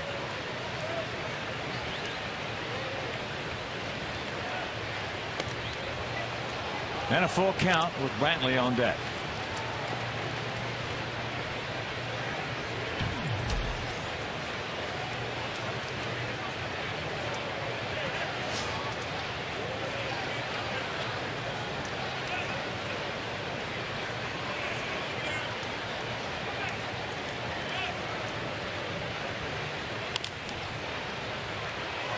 Foul ball. Call by Scott Berry. That would have been a break, but for about a little less than a foot on the foul side of the bag. That would have been nice there.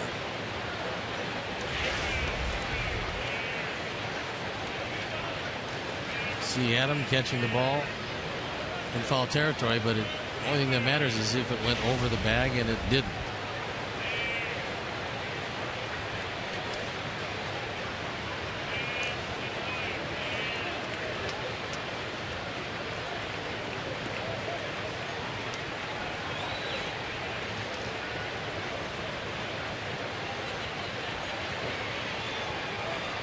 And once again, a payoff pitch. And he walks.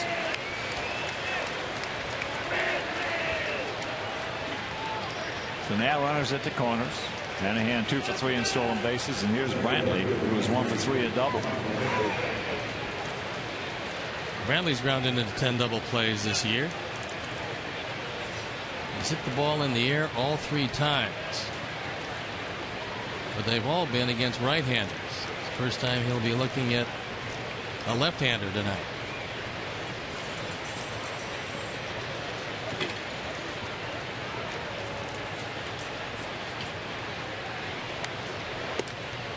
Up high, can't get it.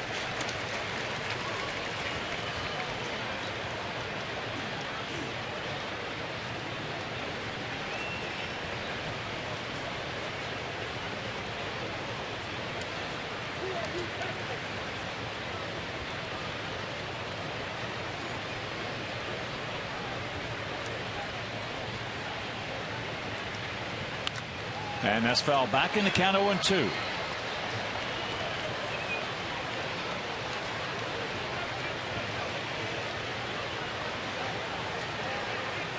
This one of the bigger outs of the ball game because you've got Frazier to face Donald. If Oman can get by Brantley. Get him up high or down low. Out away from the plate.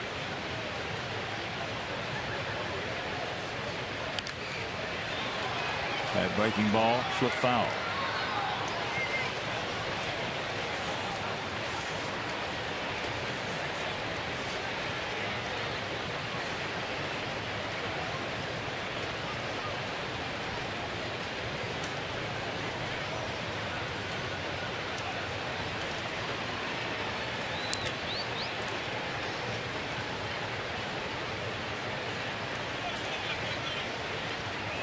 That hit him. So now that'll load him up.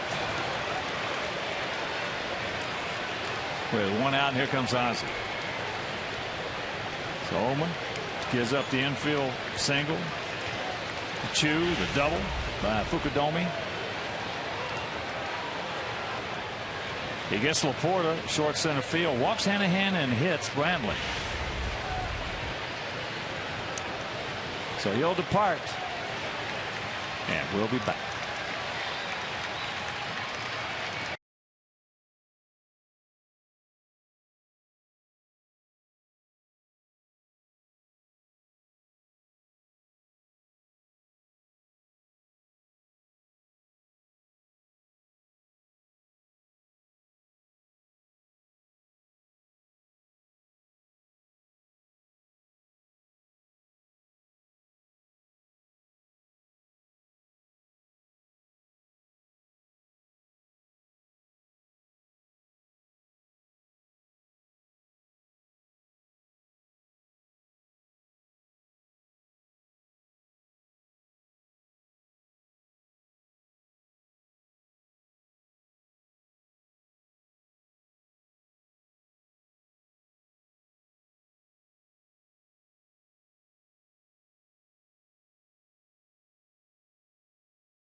Text CSN Sox to 29653 for breaking White Sox news, scores, insider reports, and more. Text CSN Sox to 29653. You can do it anytime, right now. It's a Toyota call to the Jason Frazier, and he's got some problems. He's 3-2 this year. The ERA 3.49 on for the 54th time, the 10th time as a member of the Sox. He inherits the bases loaded. Jason Donald up. He's 0 for 3 with a strikeout.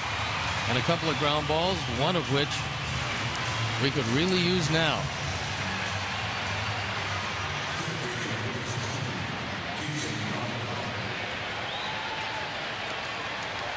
So here's Donald. He has struck out, grounded to third, and grounded to second.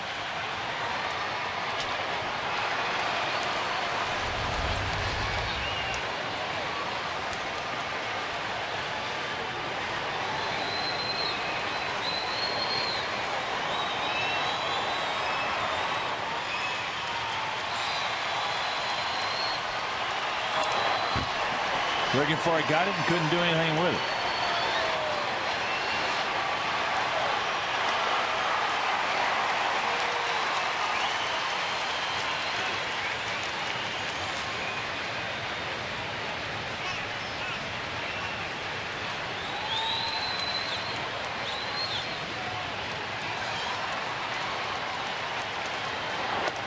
And there's a strike in the count. 0-2. Just poured that one right there on the inside corner.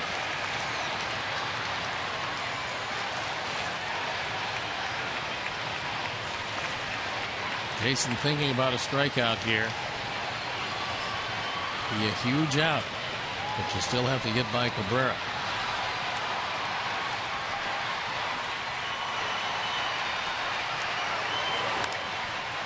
And he fights that one off.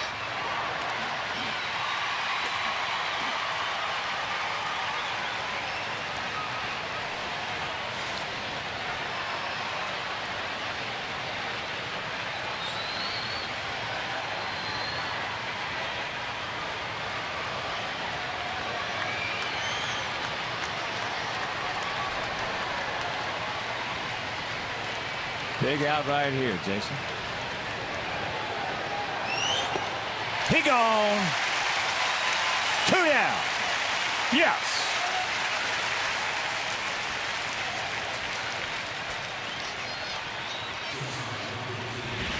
Throws in the changeup and has him way out in front of it. Got one hittable pitch on the first pitch, and after that, completely overmatched.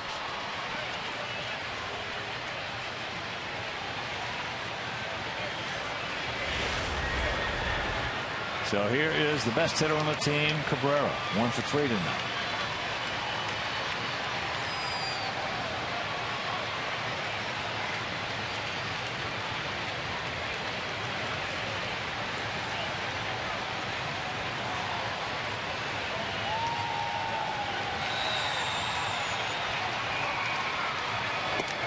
Breaking ball, strike.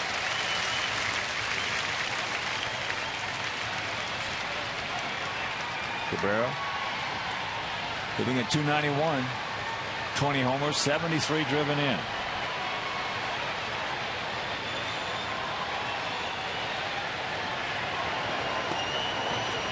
Blocked nicely by Tyler.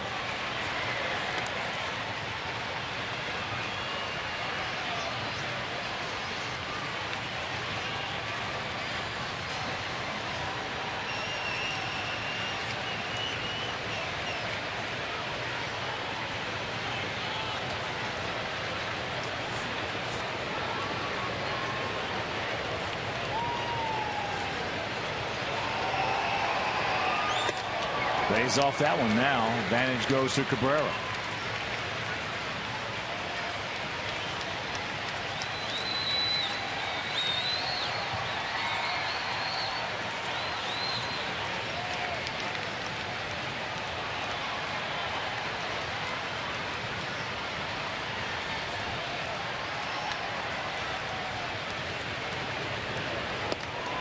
And there's a strike to even the count at 2. Beautiful pitcher's pitch. Anthony's on the outside corner and had the whole plate. Take a look at pitch tracks and watch the 4 appear. Great pitch.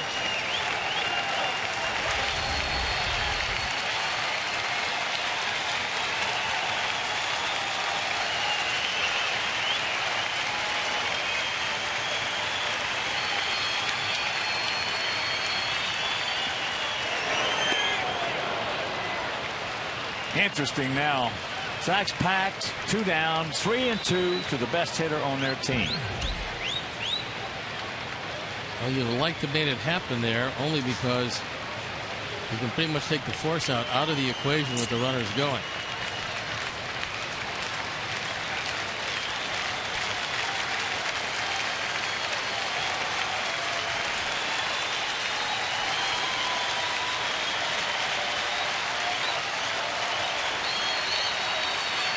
And a payoff pitch. It is 4-2.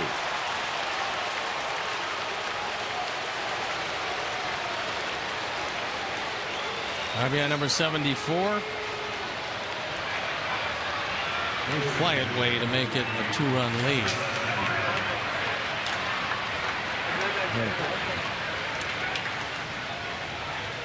Second walk of the inning.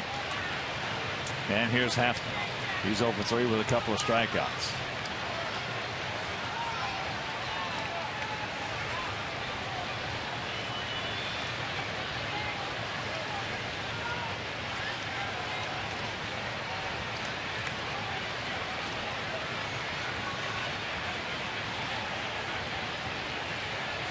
First pitch, so important in this sequence, and he gets a strike with it.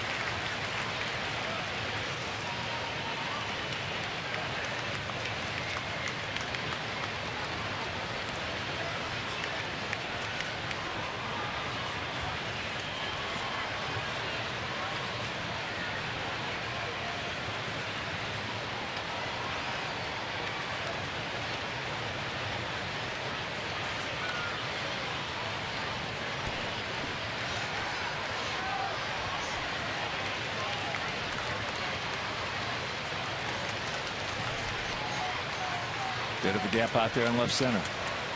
Omar way off the line at third. And the count 0-2.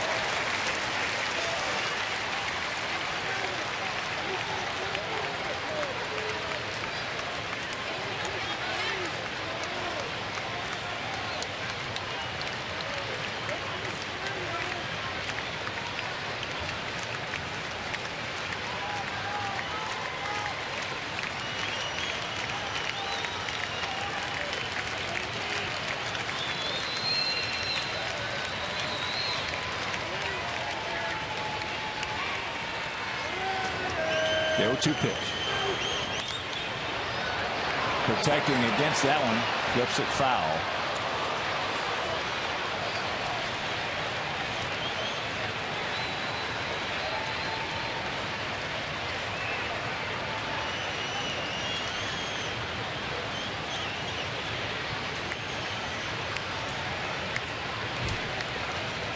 Four 9-0 for them. 2-6-0 for us. Here in the top of the 6th inning in the rubber match of this 3-game set. We won the opener 8-7 in 14 innings, and then last night lost it 4-1.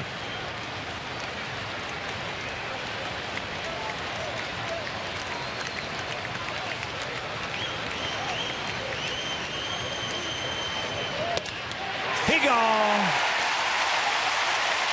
And that'll retire the side, but the damage is done in this inning. They score a pair, they lead it 4-2.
$1.89, but you don't have to remember it to love it. Prices and participation may vary. For a limited time, a la carte only.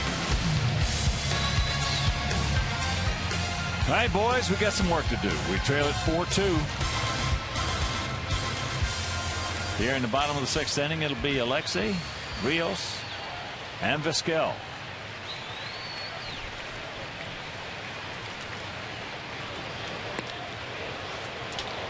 That's inside. 1-0 the count. Matt Thornton is loosening in the bullpen.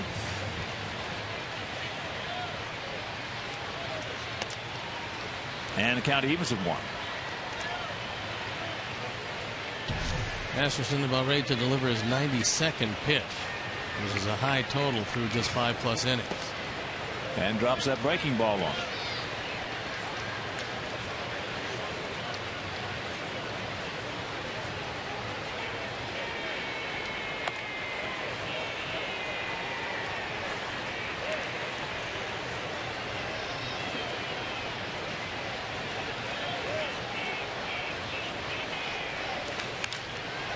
Ate him up right there. A little flare. So Hanahan makes the play for out number 1.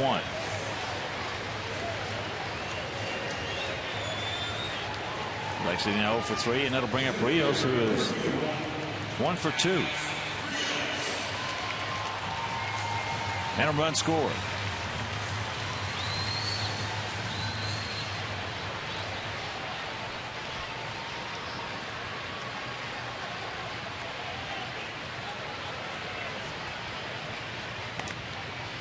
Takes ball 1.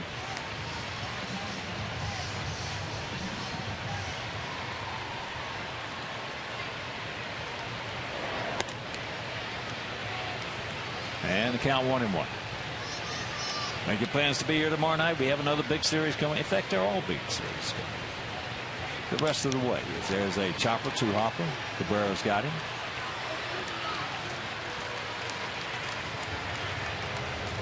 And then, following that weekend series, starting tomorrow with the Rangers, we have an off day on Monday. And then it'll be Tuesday and Wednesday at the Big A in Anaheim. Off day on Thursday, and then 3 with the Mariners at Safeco. Then we come home on the 29th. Short homestand, 3 against Minnesota. And then we go to Detroit for 3 and Minnesota for 3. As that's down the line. Omar now is going to pull up at second base. So the 2-out double.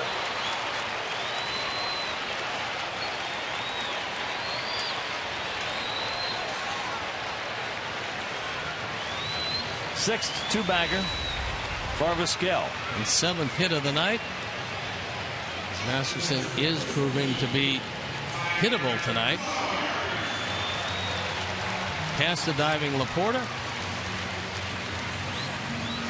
Never figuring that Omar's going to be able to pull the ball, and Tim Belcher coming out.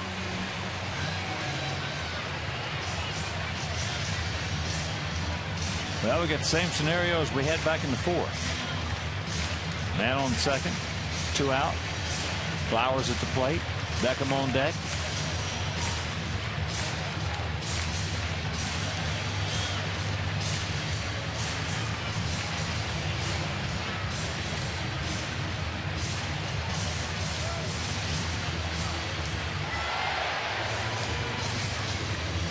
John Hirschbeck wants to break it up. There's nobody in the pen, so he's not stalling there. Let's go, John. You can kick him off the mound.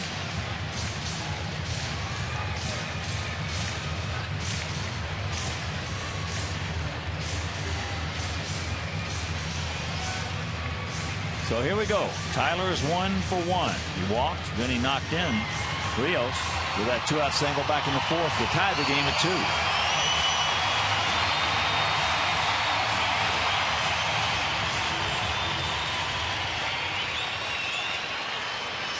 One more time. Big man.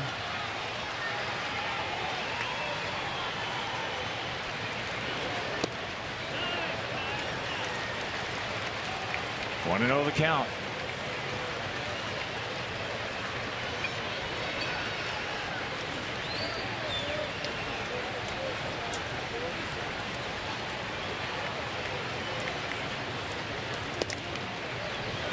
And that fastball at 94 right there. He's going to most likely spend this entire at bat throwing the ball away from Tyler. He threw one pitch in the fourth inning. Cost him a run.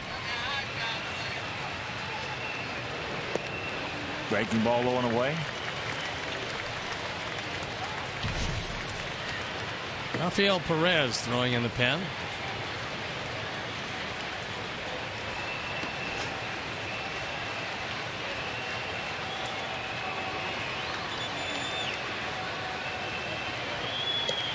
And a count 3-1.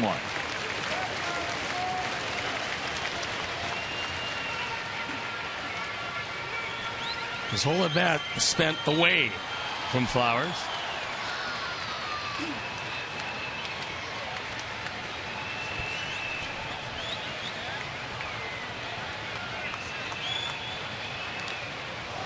Watch out.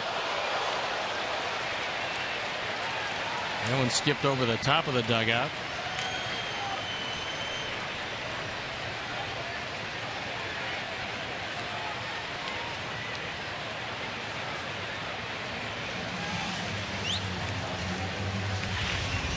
Fortunately, it did hit the top of the dugout.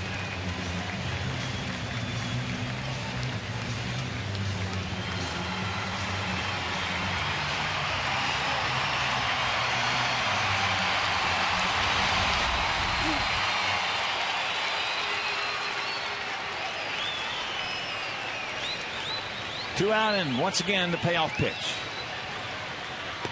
And that's ball 4. Tyler's reached base all 3 times tonight, and here it is up to Gordon. Keep it going, big man. Gordon is hit into a 6-4 fielder's choice, and then he'll a little soft broken bat looper back to Masterson.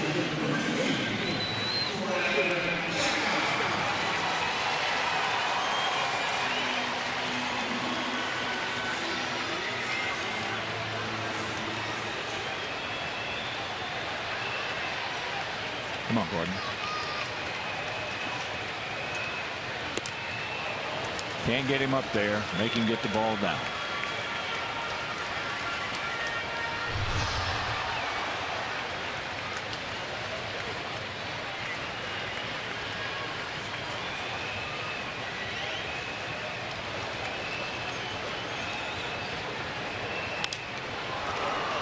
And very quickly 0-2 the count.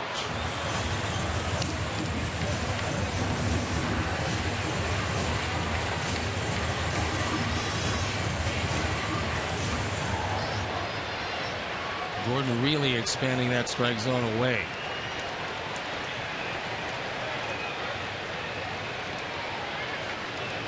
Two on, 2 out, and the 0-2 pitch.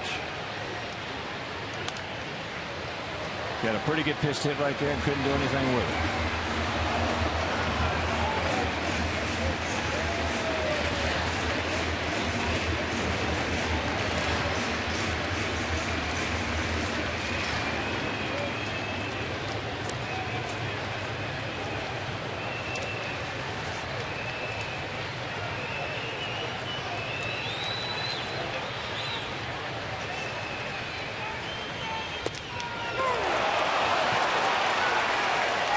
He's been calling it all night.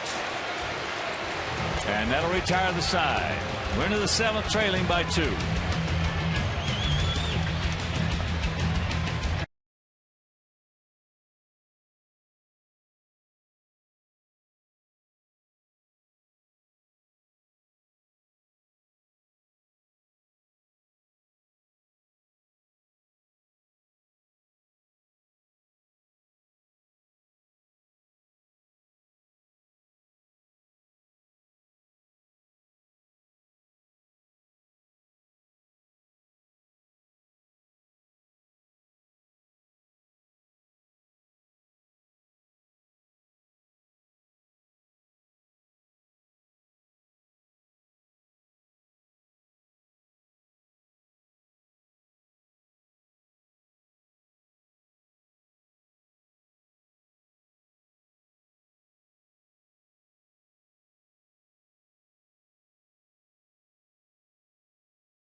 Let's go live to Ozzy's post-game remarks. Don't miss Galaxy White Sox post-game live immediately following the game on Comcast Sportsnet, fans' best friend. Matt Thornton comes in the game. He's 0-4, ERA 3.5, on for the 48th time.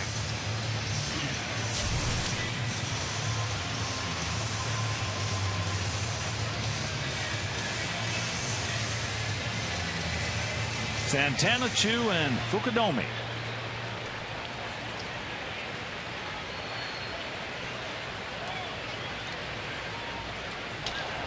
Santana 1 for 3, a double, leading off the second inning as he takes ball 1.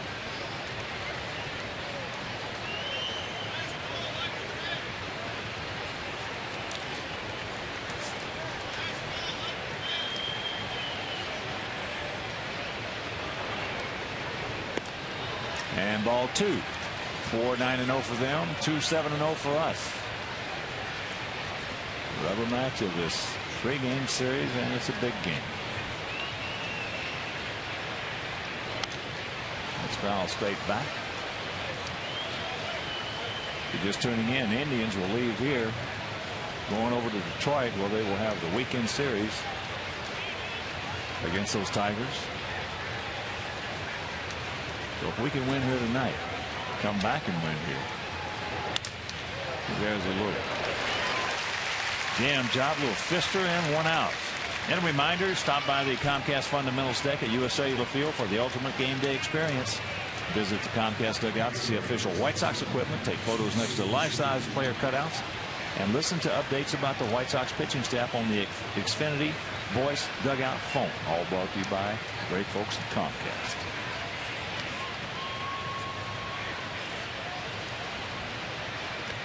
Could not check it up. Chua struck out twice and singled and scored a run.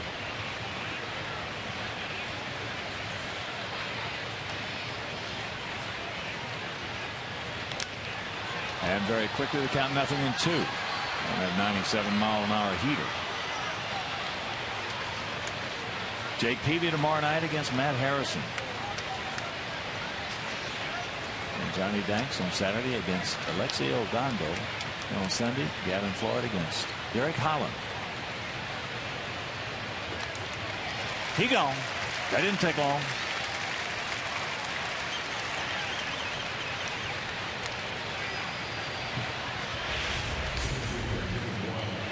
Had him 0-2 and threw him a breaking ball. Chu, who has always hit Thornton well, didn't get a good look at him that at bat. 9th strikeout for our pitchers. And here's Fukudome, who is 3 for 3. All of them have been hit hard. No duck snorts in those 3 hits. Breaking ball.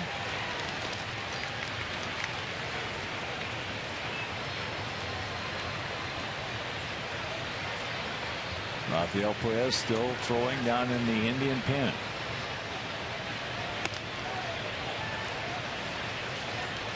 Two and 1. You would think with Pierre and Diaza to lead off the 7th inning that it would be Perez. Masters has thrown a lot of pitches tonight through 6.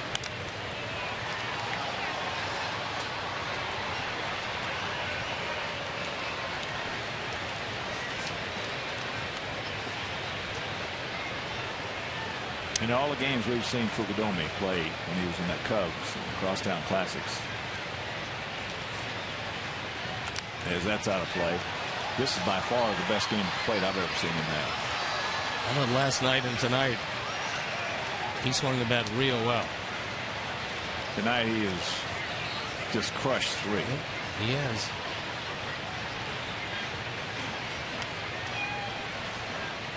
Almost walked into it, and they get a piece of flowers.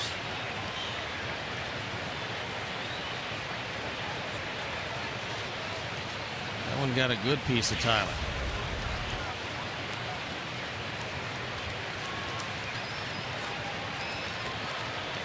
Yeah. Hirschbeck's going to give him a little time, more time to recover by talking to Matt. Hirschbeck asked him if he's okay. He says, yeah, let's go.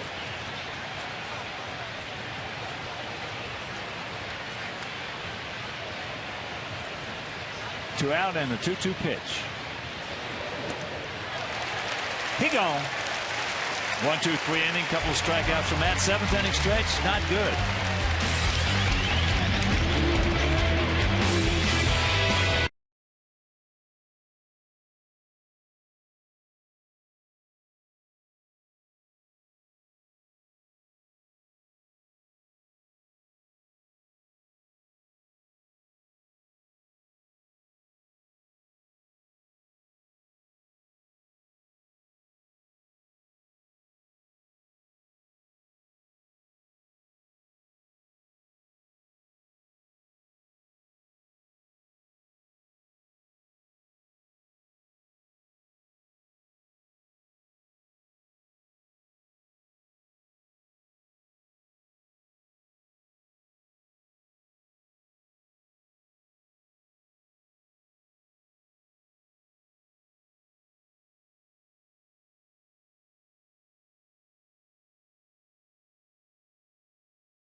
He's 5-2, the ERA 2.22, on for the 55th time. He's been one of their left-handed mainstays out of the pen. He takes over for Masterson, who went 6 innings, gave up 2 runs on 7 hits. He walked 3, he fanned 2. He did not have his good stuff tonight, but he leaves with a 2-run lead.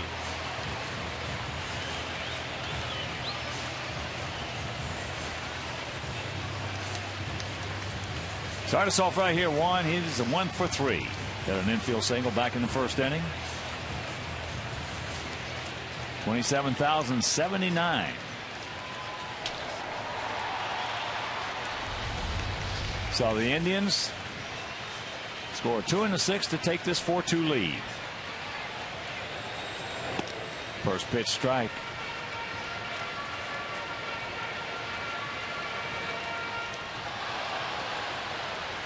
Looks like Joe Smith loosening in the pen. Here are the quick slider Smiths.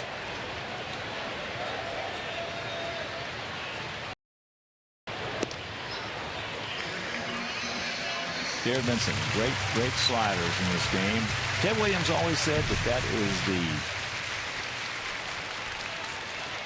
toughest pitch that he ever saw, the slider. In fact, he was the reason they created the slider.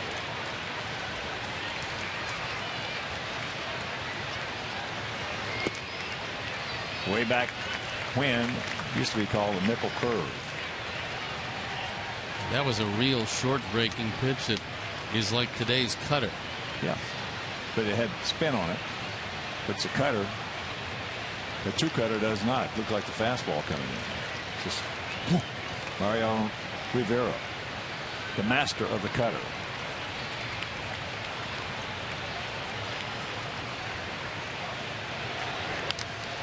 That's out of play. I saw a lot of good sliders. But the best slider I ever saw was the guy who went to the from the American League to the National League and then more or less got away from the slider and went to the changeup And his name was Andy Messersmith. Remember him? He had a great Very slider. well.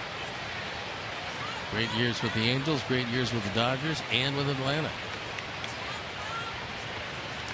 Just got a piece of that one. He's one of those guys who could stand on the mound and tell you a changeup was coming, throw you 3 of them in a row, and you still couldn't hit. That's right. He got away from the slider. And he had a slider the same way. He could tell you that was coming, and you couldn't do anything with it. One versus left-handers has been as good as any left-hand hitter in the league at 327.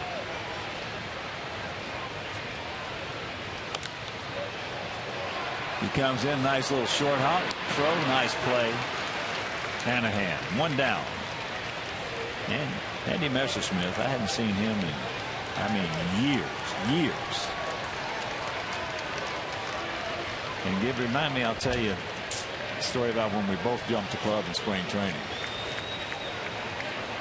Carlos, here comes Acta. And Carlos Quentin comes out. No sooner does he walk to the plate than Manny Acta, who had had Joe Smith loosening up, says that's going to be it for Perez, who faced 1 hitter. Here comes Joe Smith, so we'll step out and we'll be back.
Two and 3, but the ERA is at 169 on for the 53rd time.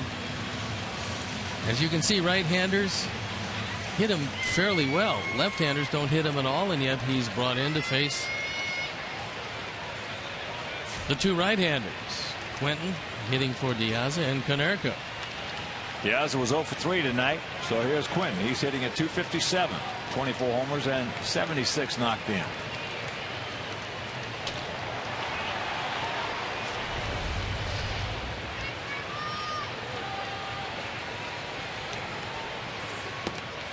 There's that slider.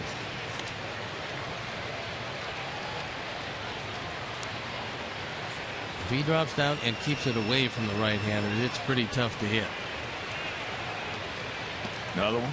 And the count 0-2.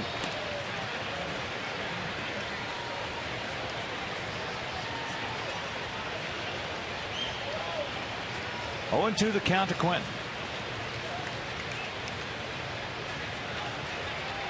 4-9-0 for them. 2-7-0 for us.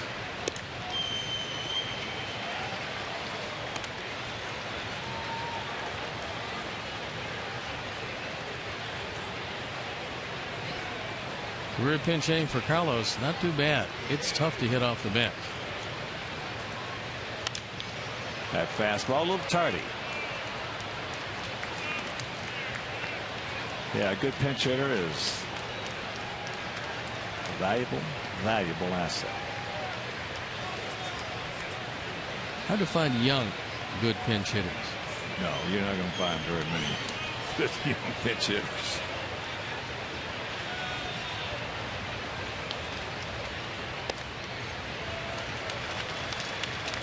That's two he almost threw to the screen. Trying to throw fastballs by Carlos away. And both of them missed by 2 feet.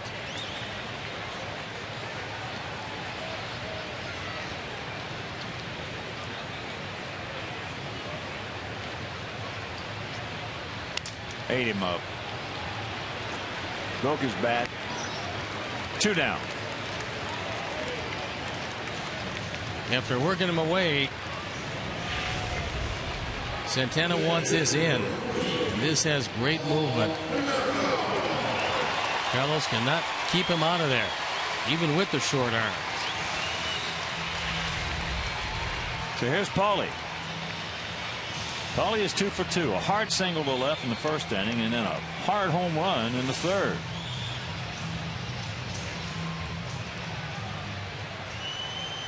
And Masterson wanted no part of him in the 5th inning, where he walked him to get to Dunn and struck him out.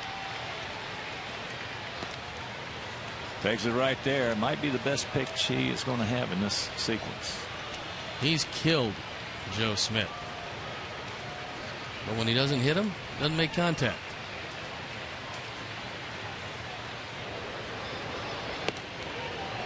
Lays off that. He did not go. 1-1. They have resumed play in Philadelphia. Phillies still leading the D-backs 3-0. The game in the top of the 5th now. Tony Sipp throwing in the pen. That's low. Tony Sipp's getting ready for Adam Dunn.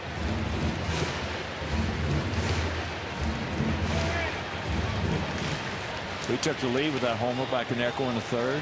They took the lead with 2 in the 4th on a 2-run homer by Laporta. We tied it up in the bottom of the 4th, and then they added 2 in the 6th.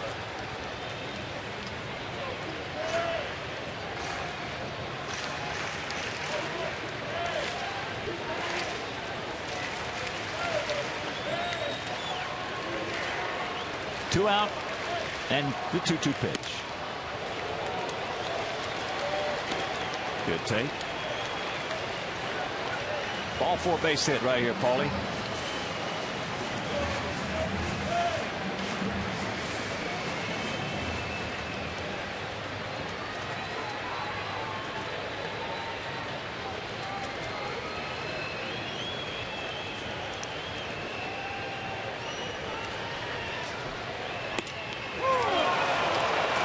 He knew it. We're into the 8th, trailing 4-2.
All right, our Chuck It's the top of the 8th inning in a 4-2 Cleveland lead. Matt Laporta takes first pitch strike. He's 1 for 3, but it was a big one. He got a hanger back in the 4th inning. And young Zach Stewart and hit it out of here for a 2-run blast. Carlos Quentin stays in the game in right field. Ball is slowed up, grabbed by Beckham. That strong arm of his.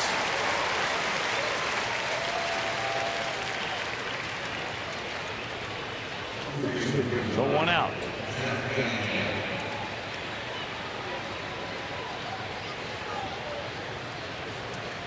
So here is Hanahan. 2 walks and a single.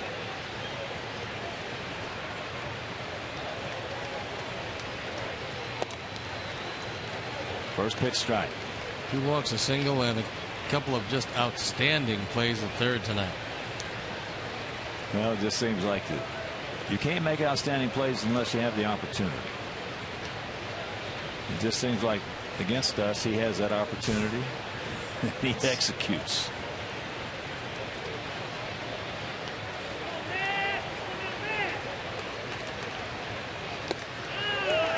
And the count 1-2. Vinny Pistano loosening in the bullpen. He is a good stuff, Pistanos.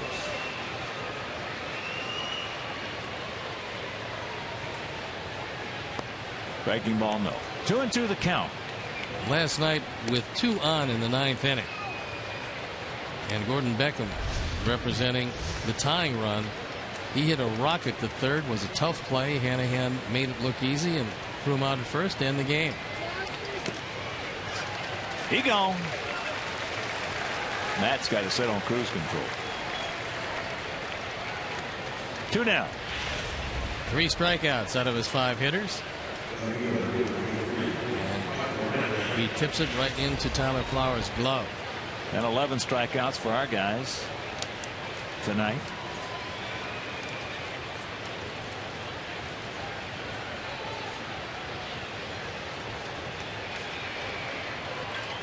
We had 17 strikeouts in the open against the Indian hitters.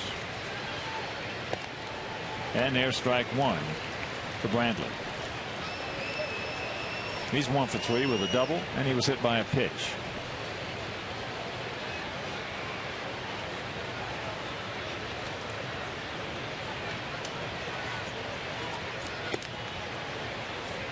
One and 1 to count.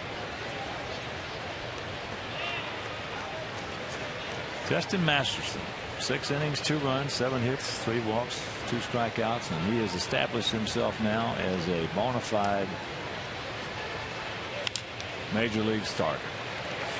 Nice inning, easy inning for Thornton, and we'll go to the bottom of the 8th.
And Texas comes to town over the weekend.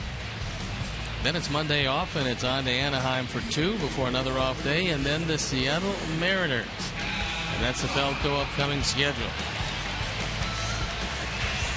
Now we'll look at Vinny Pastano, who'll come into this one.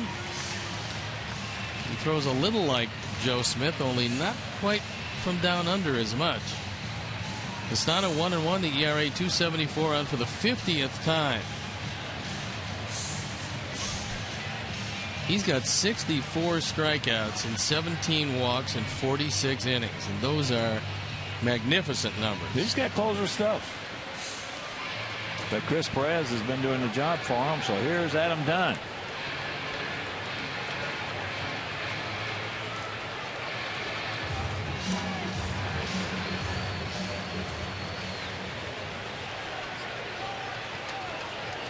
Adam.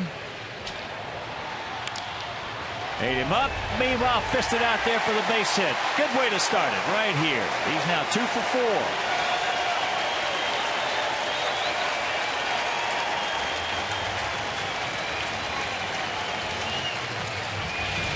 Doesn't get a whole lot of it. He doesn't have to with the shift on.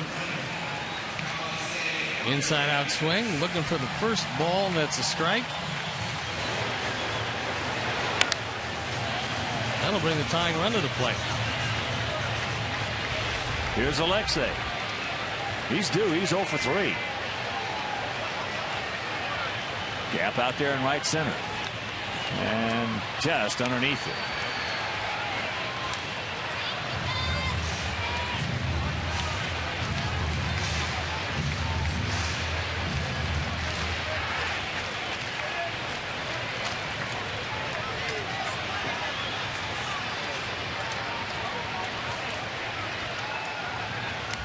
There's that quick breaker. And count 0-2.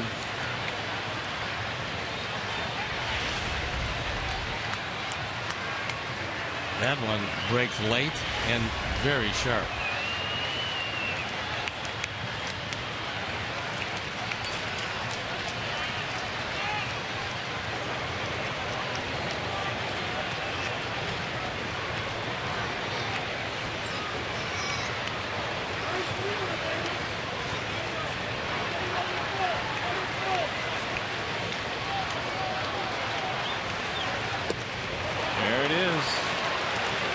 Again.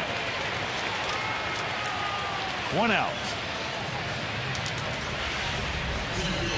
Right-handers just don't have a real good look at him. If you're going to face this guy with this kind of breaking ball here, you'll see a lot of right-handed hitters move right up on top of that plate. That's the only way you get a chance. As that breaking ball misses and the count 1-0. You caught a break there. That one had the whole plate. Yeah.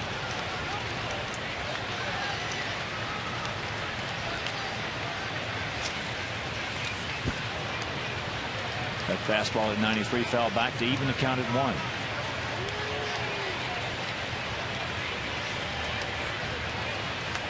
Now Laporta has moved behind Adam Dunn at first.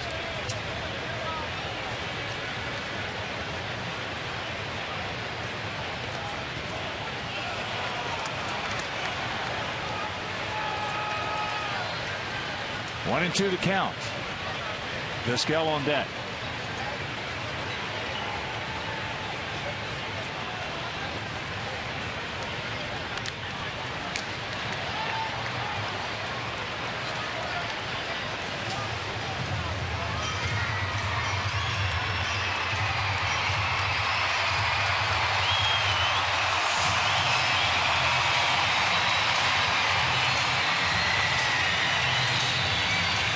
Bow your neck right here. Cinch it up and hunker down, Alex.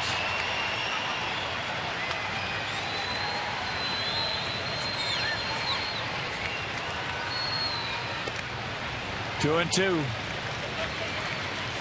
This is where right-handed hitters really have to walk up to that plate with the idea of, I'm going to compete and battle this son of a gun. Going to try to compete to right field if this is a slider.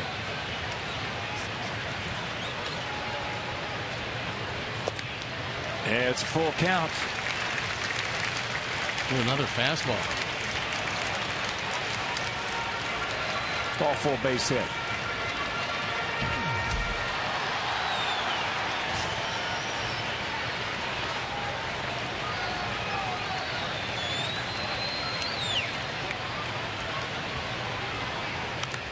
Oh, he got a cookie right there on a 3-2 and underneath it.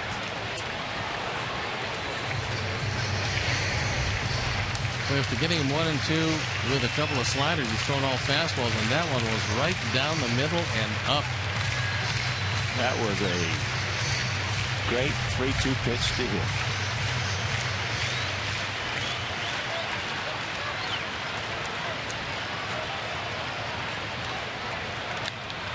There's a slider, and it's going to hang up to Fukudomi.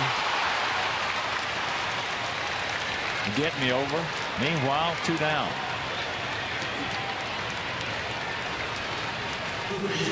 So here's Omar. Omar 1 for 3, a double.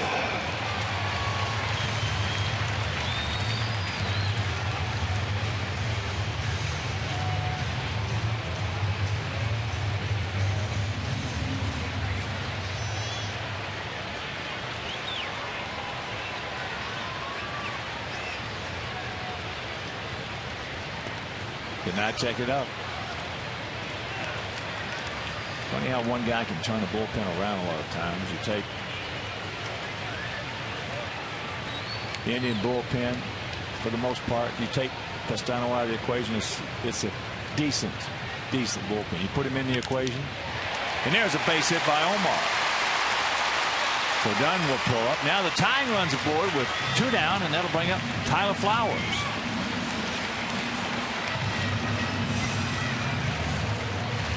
Well, the 2 left-handers have gotten base hits.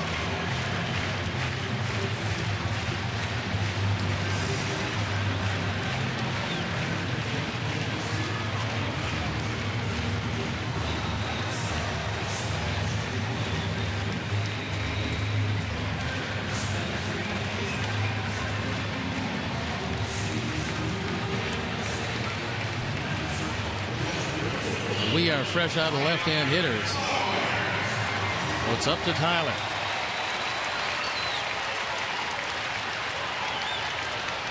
Good first ball fastball. If you get it, go to Hackett. If you don't, take it. And there's a slider low and away.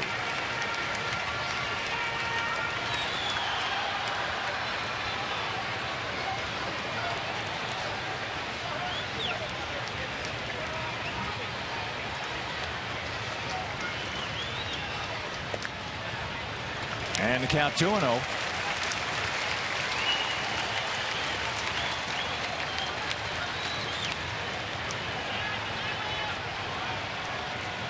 Tyler, a couple of walks and an RBI single.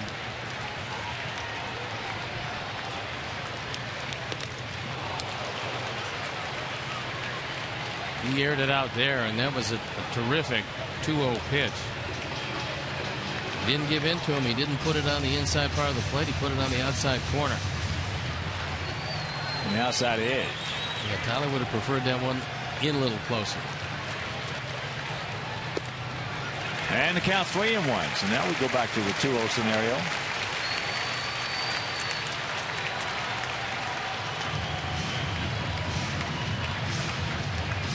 Dunn at second. Vizquel at first.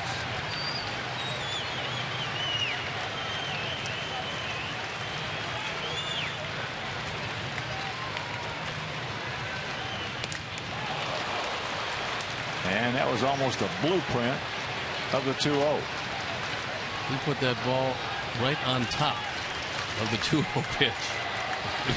Right there on pitch tracks. Frank Herman swinging in the bullpen. Another hard throwing right-hander. So the runners will be off on the payoff pitch to Tyler Flowers. And that's ball 4. That'll load him up. Yes, good at bat.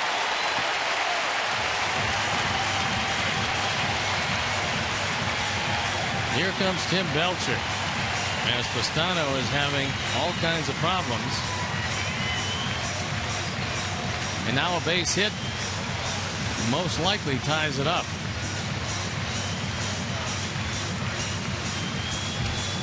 Sox packed with Sox. Down 4-2 here in the bottom of the 8th inning.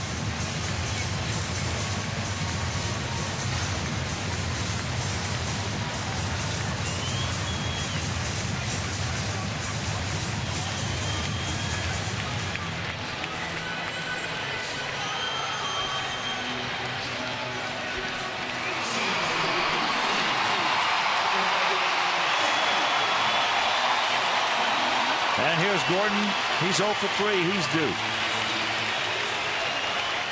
He's 1 for 12 in the series, so he is overdue. Misses with the slider.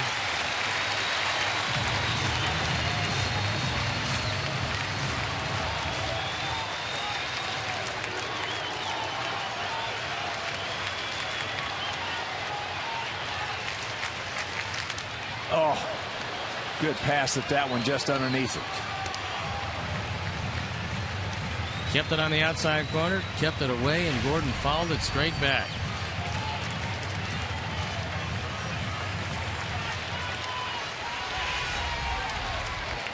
Big pitch right here, the 1-1. Big pitch. And it goes advantage Beckham.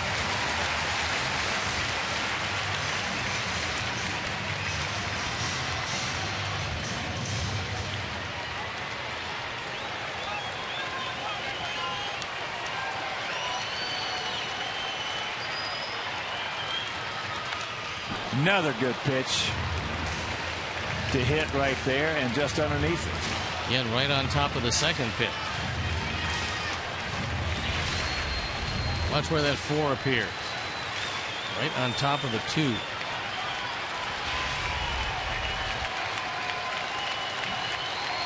Slider, and he's gone.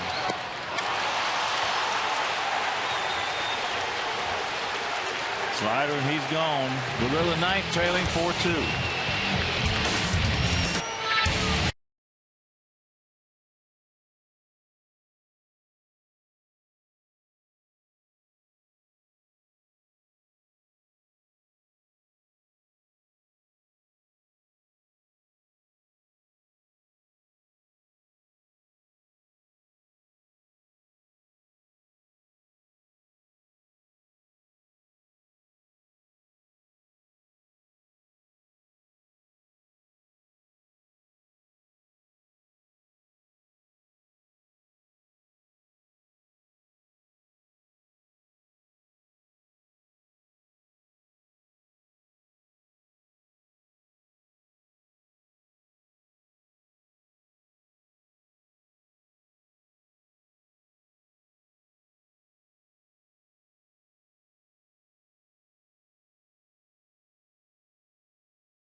Sportsnet.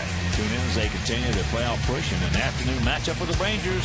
Coverage begins at 12:30 with local White Sox pregame live. White Sox Rangers Sunday, 12:30. Only on Comcast Sportsnet. And that is fans' best friend. Sergio Santos comes into the game at 3-3. The ERA 2.84 on for the 50th time. He comes in trying to keep a 2-run deficit right there and turn it over to the offense. And the top of the batting order in the 9th.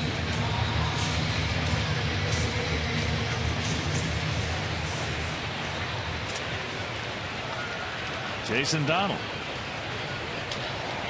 as Dubal Cabrera and Travis Haffner. The Indians try to do something that they came in here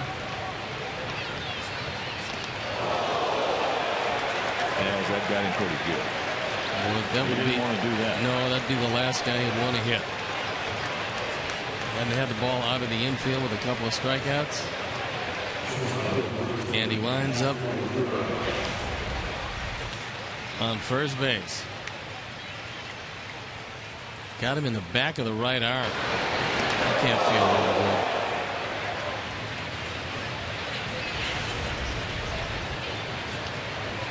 So here's Cabrera.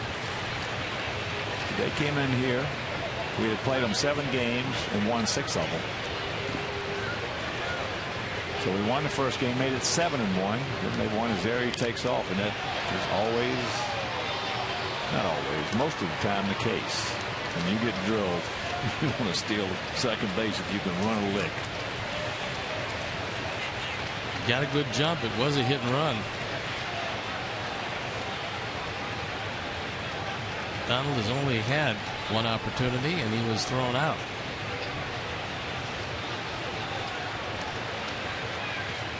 Cabrera 1 for 3 with a walk, and that forced in a run.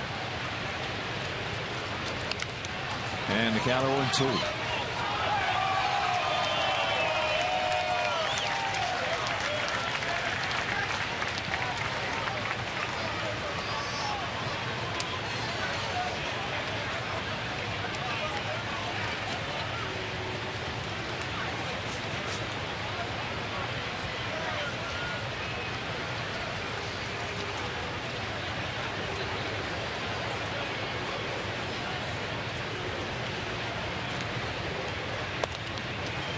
One and 2 the count.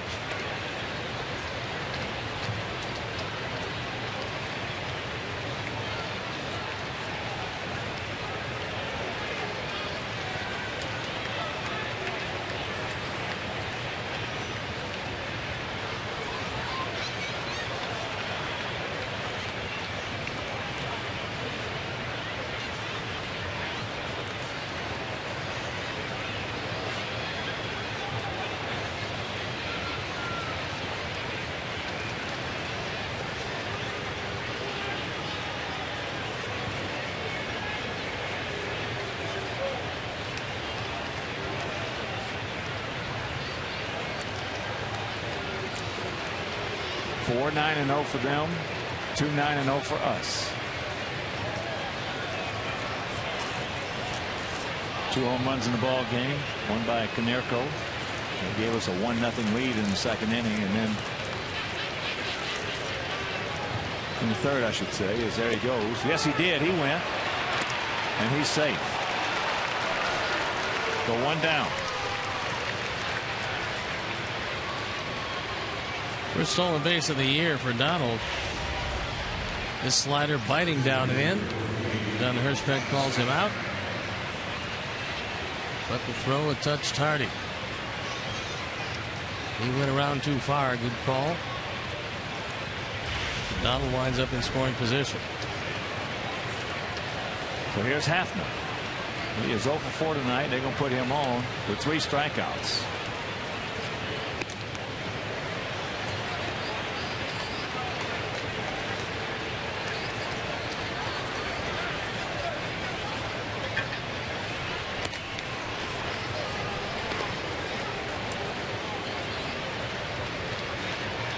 That'll be first walk issued by Santos.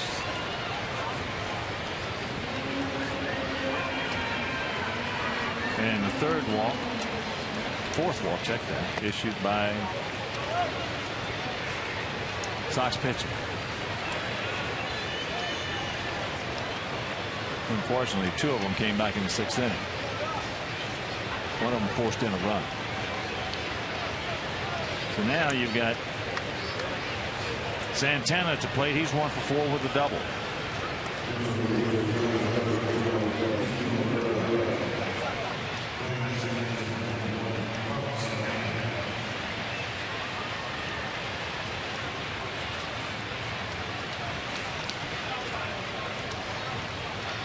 Ezekiel Carrera pinch running at first. So the night is done for Travis Hafner.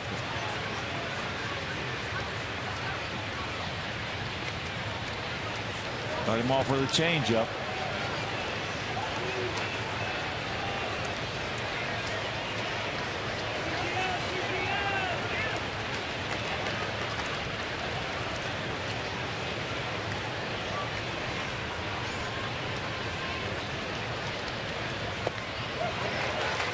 And that one at 96.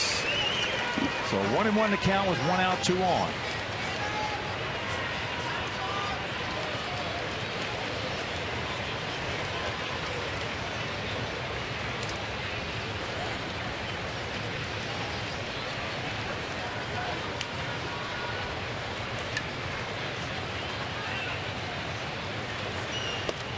And there's the strike at 96. It'll be the top of the order for our guys in the bottom of the ninth. Pierre, Quentin, Canerco, Dunn, and hopefully a couple more.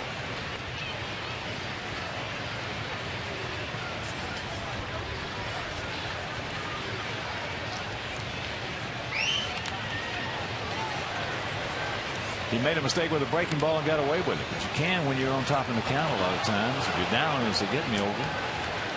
Trouble.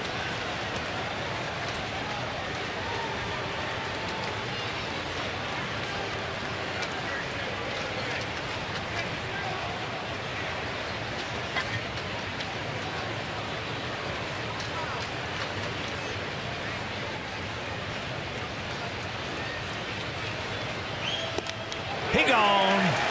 He knew it. 2 down.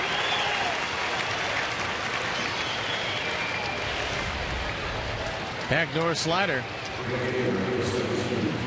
Caught the outside corner. Perfect pitch. One tough hitter down, 1 to go. 13 strikeouts for our pitching. And here is Chu. Chu is 1 for 4 with 3 strikeouts. That one hit started off that 2-run 6th, and that's the difference in the ball game. He came around to score along with another one. Big slider strike.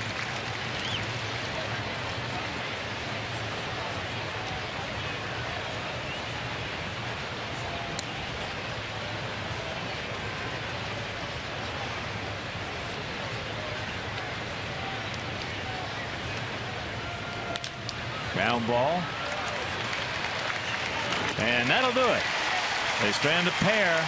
We go to the bottom of the ninth. We need 2 to tie.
Sportsnet Central coming up tonight after postgame live. Highlights and postgame reaction from this game, plus sights and sounds from the Bears' final night practice of training camp. So join Pat and Mark. Pat and Mark, GMC Sportsnet Central tonight after postgame live, only on Comcast Sportsnet. Fans' best friend. Chris Perez comes on. He's 2-5, the ERA 3.13. He's looking for save number 27. Came over from the Cardinals in a deal that sent Mark DeRosa to St. Louis. Turned out to be a very good trade for the Indians. First pitch strike. That one at 94. 26-year-old right-hander, 6'4", 230 pounds.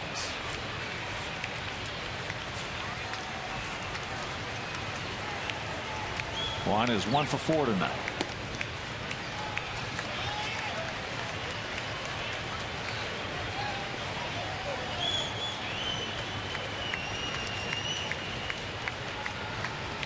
Pretty impressive for a leadoff hitter, leadoff 5 innings.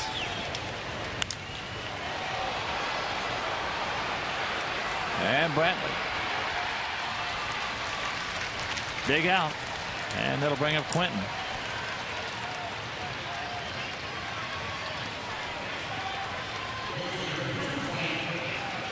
Quentin came on and hit for Diaza back in the 7th. Against Joe Smith, broke his bat and hit a little comebacker to Smith.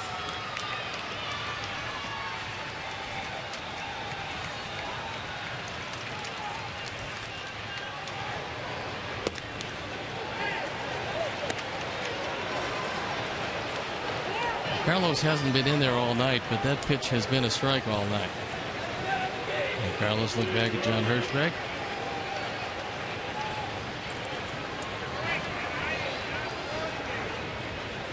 Breaking ball on the count 0-2.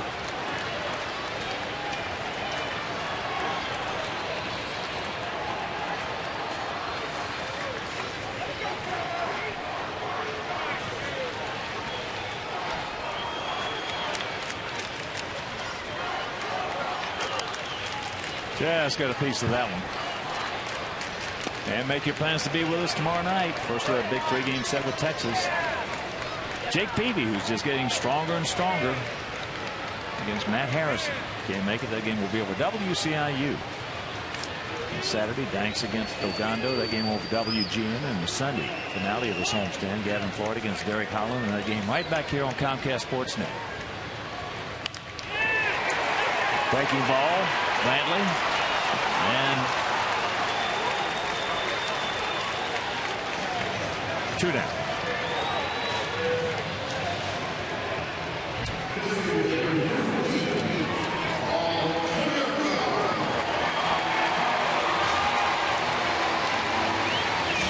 So here's Paulie.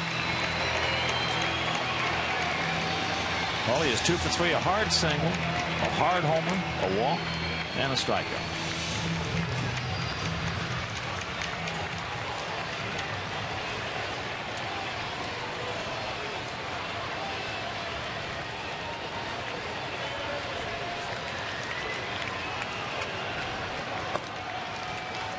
Takes ball 1.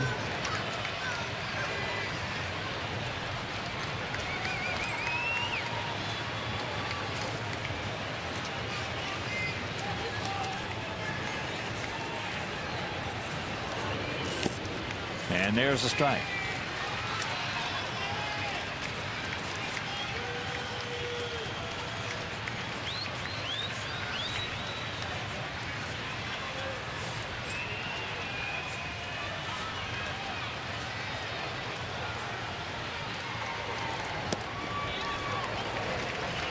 Join one to count to Konerko. Oh, Paulie ride him hard and put him away with it.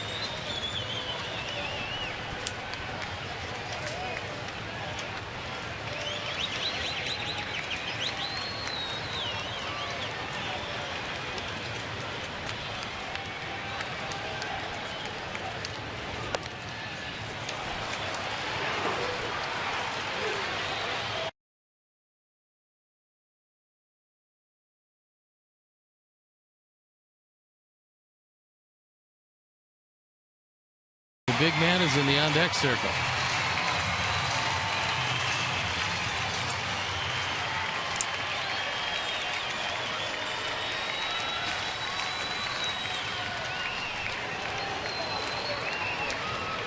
Breaking ball pops him up, and when this ball comes down, this game will be over. So the Sox take the first of this. In 14 innings, won it 8-7. They came back and won last night 4-1, and they come back and win tonight 4-2. Just couldn't get any offense going. No, we faced two pretty good pitchers last night. There's no doubt that Kimono was unhittable. Tonight, actually, Masterson was hittable. We just didn't get to him quite enough, and the Indians come in and do what they had to do. They took 2 of 3. They did that. Now they go off to Detroit, and we host the Texas Rangers for 3 tomorrow night. Jake Peavy against Matt Harrison. And let's check out our GMC player of the game. It is the big 6'6", 250-pound right-hander Justin Masterson. Runs his record to 10-7. Our GMC player of the game. So for my partner, Steve Stone, our director Jim Angio, our producer Mike Deary, our associate producer Dave Ross, our technical manager Mark Harper, the executive producer Jim Corno Jr., and for the mayor, Mean Joe Groove, and also up here in the booth, Greg Silas, Frank D'Amato, Frank Leone. This is a Hawk. So long, everybody.